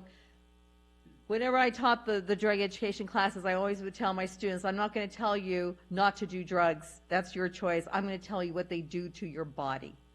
And it makes all the difference because you're not lecturing, you're educating. And not only do you have to do that, but you have to get parenting classes on drug education, because a lot of the parents are not aware of what the drugs look like, what the side effects are, and they need to be up on this also. So unless we want things to get really bad in Gilroy, maybe we could be the innovative city that takes hold of this issue and works together with the school district and the city to say, let's look at the educators, the counselors, let's get this started, and soon, because this is ridiculous. It's just... The district attorney's office just actually partnered with the school district, and they're sending a informational packet to the parents. But, you know, we live in a digital media era, and we could reach thousands and thousands and thousands of people with you know, with send. And so, you know, it's got to be a collaborative effort. And, you know, the school districts and some of the grieving parents that unfortunately have to live through this tragedy, and law enforcement, and collaborating and partnering, and whether it be PSAs, whether it be digital media platforms, but oversaturating that awareness and education. We have to get them before they start. And, you know, and there is a task force that we currently have an officer on, and they reshift their missions depending on what the trends are, and they do have current fentanyl dealer cases, and I get the report every month of where they have visited people per se, and so yeah, we do have one assigned, but you know, and again, their mission could change from month to month, but you know, hopefully eventually they develop a task force that focuses strictly on fentanyl dealers. All right, thank you. Okay. Councilmember Bracco. Chief, I've been doing some research on this, and it seems like there's not a whole lot we can do because they're putting it in everything. The end user doesn't know. They think they're taking Xanax or something, and then they overdose on this stuff. So I've seen a lot of communities, what they're doing is they're really pushing public awareness, and they're doing public campaigns to alert parents and kids. So would it do us well to maybe partner with the school district to do a public campaign? And even, I would like to look at bringing the DARE officer back. You know, I used to be really involved with the DARE program, and I think it works. Absolutely. We have local media outlets here that will be more than willing to do something as a project. There's a college course here at GAB that they're often looking for projects, and that would be a perfect opportunity for us to put together a PSA, something we could release on YouTube and all our digital media platforms, and I think that is kind of a no-brainer. And I know that our finance director just made us aware of some litigation involving fentanyl cases that we could potentially receive some money for that very purpose. Councilmember Tovar.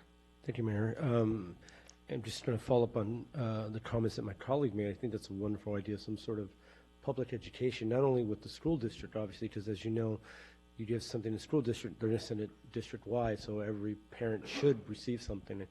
But I think it's important that we also get, you know, some of these youth organizations, because as Teacher Marks said earlier, it's educate, not lecture, you know, and I think if these different organizations from the Youth Alliance to the YMCA, whomever, if they have the same message that we're sending out, I think it benefits everyone. And, you know, you don't have people giving different messages, you know. I think it's important that we build a partnership on this, because I think, as we all know, it's a huge issue, and it's only going to get worse, you know, and we need to be at the forefront and say, what can we do? And if we start off by a campaign, literature, whatever it is, let's just get ahead of this, because we're losing too many people. Agreed, yes. Thank you. Okay, I'd like to speak before we go with the round two, and then I'd also like to go to public comment before we go to round two. Okay, so I've done my own research too, and this became something that I was very aware of last August. And I was asked by the Santa Clara County Behavioral Health Services to attend a event that they were hosting here in Gilroy. And there were parents who'd lost kids to fentanyl speaking, and there were, just people there. It was all, and there were other people representing other organizations, 2 gentlemen, I can't remember their names, that were just wonderful to talk to because they lived it themselves, and they are just so into helping kids who have this problem because these gentlemen themselves live that life, and they want people to know that you can't escape it.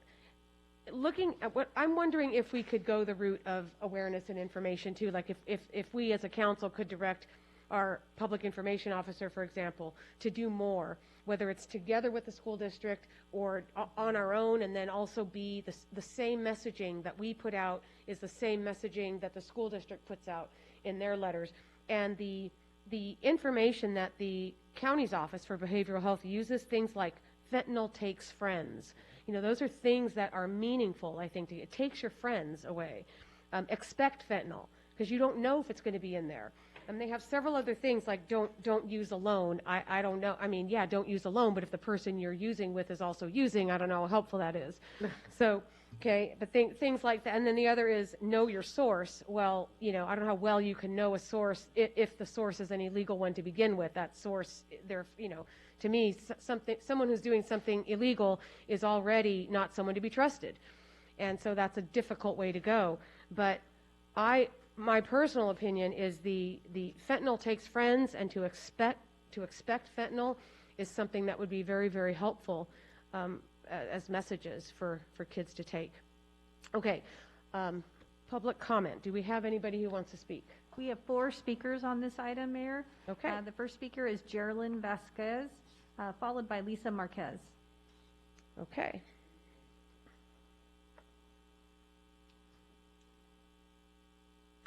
Thank you. This is my beautiful, beloved son, Jacob Vasquez. Born and raised here in Gilroy. Went to St. Mary's School for 9 years, Gilroy High School, Mount Madonna High School. Played Little League, NJB football, soccer, Boy Scouts. Was a great kid. And last November, 2 days after Thanksgiving, we found him unresponsive in his room, tried to revive him, called the EMTs. They could not revive him and pronounced him dead at about 8:30 a.m. We had absolutely no idea what happened. In searching his phone, we found out he had purchased a Xanax pill, what he thought was a Xanax pill, which we found out months later had enough fentanyl in it to kill 4 people. 1 pill. Now, I have no idea if that was his first pill, most likely not. But I do know he has ADHD, and he tried during COVID to get a therapy appointment, which he could not arrange during the time of COVID. And he was obviously trying to self-medicate and took 1 pill, and it killed him. 2 months later, another young man died from something he bought from the exact same dealer who's still out on the streets of Gilroy. And I am pleading with you today, and I'm encouraged to hear that you're interested in collaborating with the schools and the city and the police to bring awareness to this community, because after my son died, and I searched everywhere, the only thing I could find on fentanyl was a social media post by my sister in grief, Lisa Marquez, when her 17-year-old son died. And I urge you to please bring something to this community to warn parents, to bring awareness and advocacy, so we do not lose any more beautiful children. I had never heard of counterfeit pills in my life. I had no idea fentanyl was even a thing.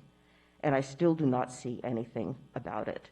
And in desperation, I started posting on social media, and I cannot believe the number of parents who reached out to me saying they had never heard of it, even with high school kids and high school students. And I urge you to be aggressive in this campaign, and the slogan we use in our grief groups is 1 pill can kill. And there is a great program, but these kids need to be scared, because that's all it takes is 1 pill, 1 time. Thank you. Thank you. Okay, and the next speaker? Lisa Marquez, followed by Ron Kirkish. Okay. So on March 26, 2020, got a phone call or had the police knocking at my door to get to the hospital because my son might have taken something. Upon arriving to the hospital, what I found out was he didn't even make it into the hospital. Me and my sister were walking in, I was met by EMT who said, asked us what we were there for, and I said, my son was brought in, and he casually just said, oh, he didn't make it. The thought that he did have Narcan in his system, it didn't save him. It does save people, and I'm totally for the Narcan. It needs to be given not just in one bag, but to every teacher. Because what's happening, I've been on a lot of Zoom meetings since my son has passed. I've been on, I go on with Scope, Santa Clara County. They have a group going on every other week. We're on Zoom meetings with them. We need to get into our school systems to at least let these kids know that these pills are fake. If my son, if he would have had the chance to say, hear it from somebody else that there's fake pills going around, at least he would have had the opportunity to say, yeah, I'm going to take it, or no, I'm not. I know that taking pills is bad to begin with. They shouldn't be doing drugs. We could say that all day long, but the fact that these kids are experimenting, and the ones that are dying are the ones that don't have the high tolerance for these pills. It's not kids doing heroin on the, in the back alleys. It's these normal kids by themselves, jumping on Snapchat, ordering it, getting it delivered to their house, and they're dying a couple feet from their parents' bedrooms. I've talked to many parents whose kids as young as 14 have died, and a lot of these deaths are happening from 2020 on. I just ask that, that a little bit more support from our city, and just educate the kids, educate the parents. If I would have known what to look out for to get my son help, or I had no clue. I didn't, if I had no experience, never heard of fentanyl before this. And I just think that parents need to be educated, kids need to be educated, at least to know that these are fake. There is no go tell your drug dealer to give you half a, no, none of that, no. It only takes a tiny dose to kill them. And I just hope that, more educated, you guys put more money into getting people into the schools to educate these kids, because they're not even having a chance. There's no second chances. Thank you. Thank you. Speaker?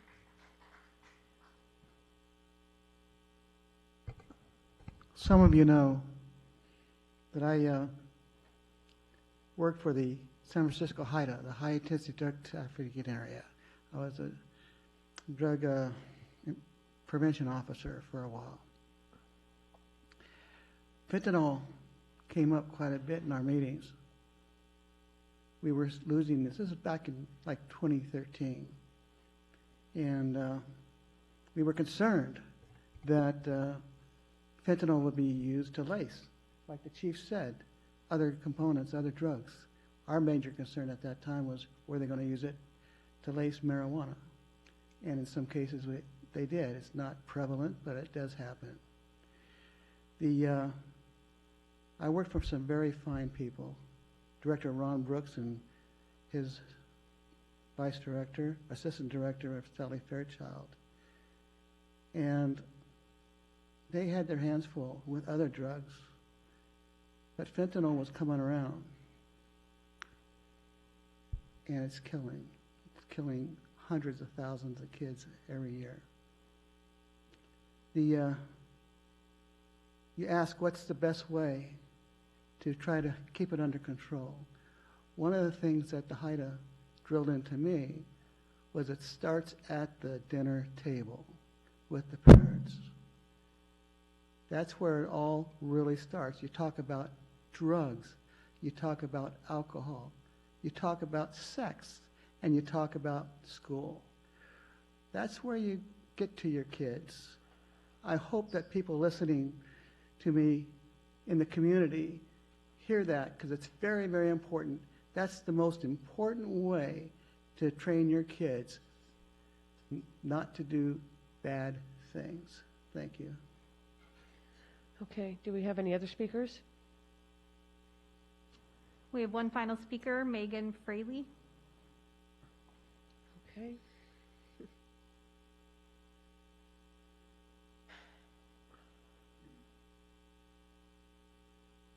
Hi, Dr. Megan Fraley.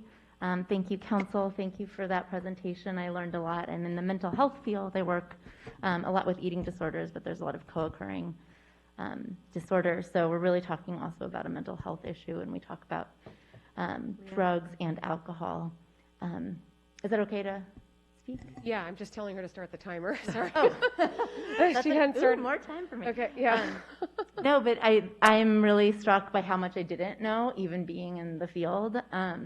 And my heart just, like, the deepest condolences to parents. It's very, very tragic. And yeah, I just wanted to share kind of a recommendation that, I mean, it sounds like everyone here is incredibly inspired to do something and can see that there's a problem, to really look into the research around what the most up-to-date drug alcohol programs are. I think DARE was a great attempt back in the day, and I'm sure it helped some people, but the research didn't really pan out on DARE specifically. So I would just look into, like, what is, you know, talking to the organizations in the county, what is the most up-to-date research-backed program? And oftentimes that would really be a training that probably includes mental health professionals and also like people who've actually used drugs and alcohol as well. So that was the first thing I wanted to say. Oh, and yeah, just in terms of mental health, it sounds like you guys have really responded to some of the mental health crisis by just hearing the superintendent speak, including a lot of therapy and psychological services in schools. And I would also just encourage to look at the ratio of therapists, because while it sounded like a big number, I have yet to go anywhere in the world where there's enough mental health support, especially for youth. So, you know, again, I think everyone here is on the same page. And finally, just in terms of harm reduction, while, you know, drugs in general are not something we consider healthy, yeah, just a letter like tomorrow to all the parents in the schools, and maybe the schools have done something that just talks about the fact that the pills can be fake. Like some of those really, I think parents and kids would, you know, kids even who want to do drugs don't want to take a fake pill that could kill them. So thank you so much for your time. Thank you. Okay, so that concludes public comment. So now I can go back to council, and Dion, I don't think you're supposed to be up there, right? Okay, so Councilmember Armendariz, you wanted to speak again? Yeah, thank you. I think based on the comments from my colleagues and then also from the community and what we've learned from the chiefs, there's a couple things I'd like to see us do if we could. I love the idea of partnering with the school district. And I know they sent out a letter this week about fentanyl to parents, things to look out for, symptoms, paraphernalia, things like that. And I'm wondering if we could take it on through our public information office and also ask our downtown businesses and our chamber to partner with us, because I think it's a really good way to spread the information to our, you know, our community through our small businesses and our local businesses. The other thing I'd like to see is that we look to request a task force, a region-wide task force, that our chiefs look into that and how to address enforcement. I've known that in the past we partnered with San Benito County, Santa Cruz County on a regional task force to attack all types of different crimes. So I'd like to see something like that. And then if we could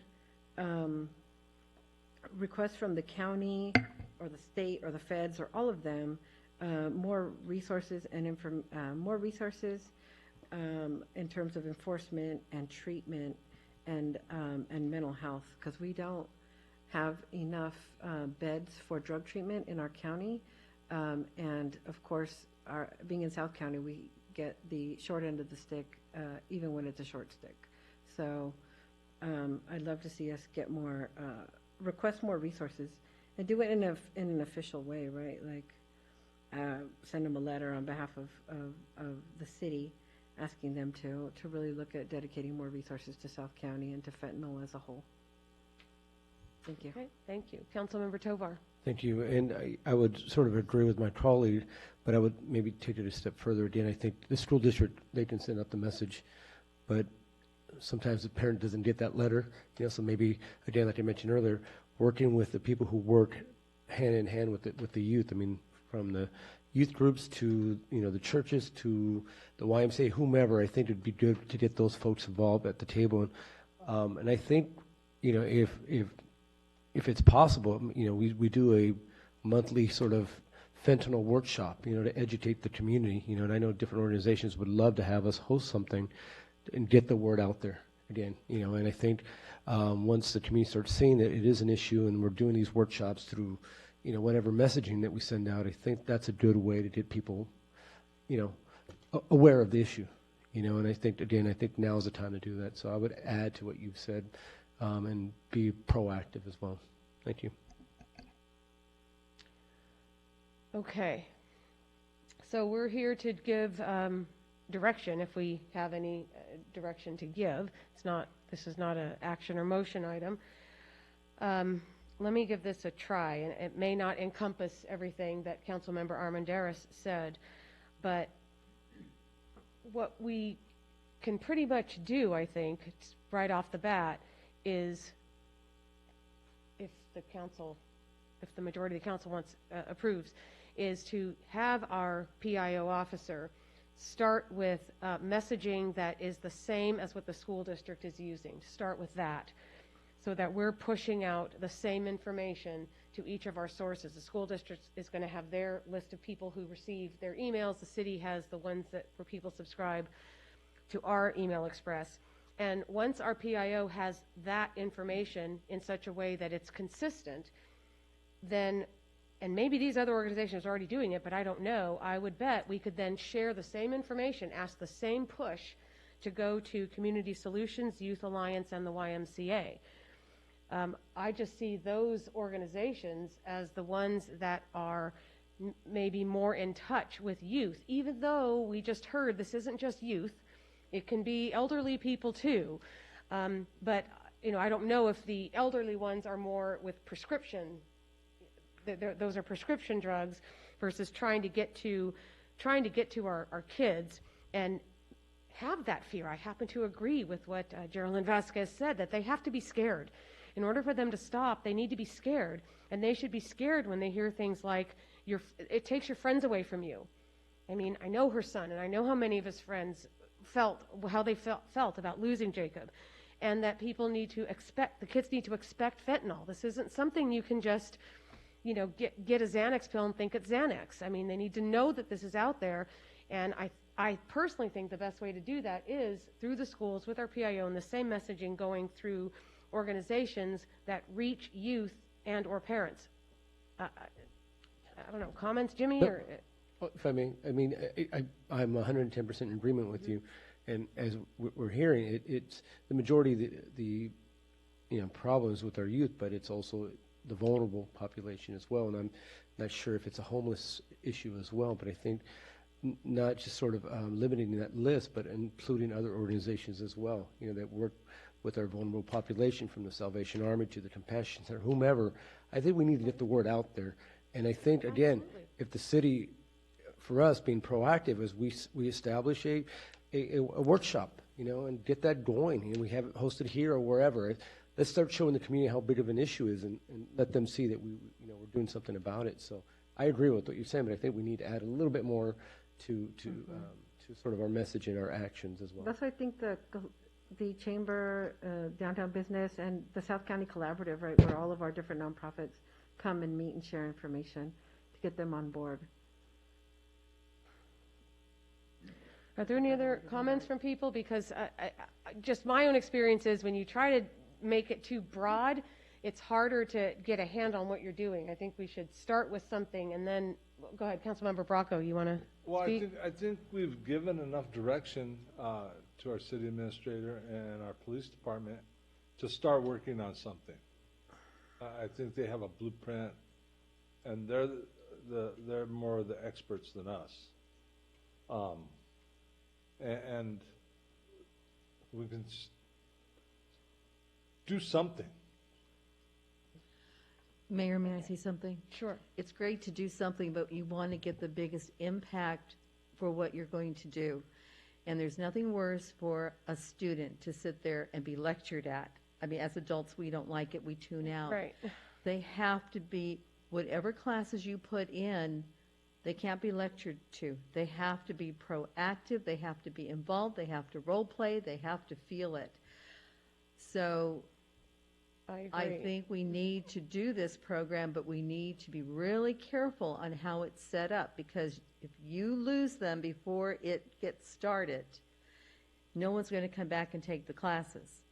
And parents are going to be a whole different subject, because most parents who need classes the most don't go because they're very embarrassed. So we have to think of ways to reach those parents in a very comfortable situation and circumstances, and give them also hands-off parental involvement. No lecturing. I think that's best left also to our service providers, Exactly. right? Exactly. Rebecca's Children's Services got us. We all have parenting classes, workshops for youth. And also the Public Health Department, the county public health, they have some excellent staff doing workshops all over the county. So, They do. I agree with that. yeah, so I say we leave that to them, but we use the resources that we have in our public information office and reach out to our community partners. Are you clear? Because I go ahead. Thank you, Madam Mayor. We're very clear. I think this is like any other issue we've worked on in the last few years. We have an approach, and our first approach usually has been to educate ourselves. And I can tell you, I've learned more about this issue in the last few months. And so one way that we typically have done this is we conduct things like town hall to just get this started, to get the word started. And then we get input from folks, and we acknowledge that we need to connect with our partners. And one thing that we certainly learned in some of our ad hoc committees is that they help us drive. They help us go where we need to be, because we're not experts in this. So I think I've gotten tons of feedback. I think you'll see things, and you'll know that we're working on it when you see something before you. But I don't know exactly what that is, but I'm certainly understanding that it's something we need to do, and that we'll dive right in. Okay. Thank you. All right. Thank you. All right. That brings us to item 12, city attorney's reports. No report. All right. We don't have any closed sessions, so it is 9:30, and we are adjourned.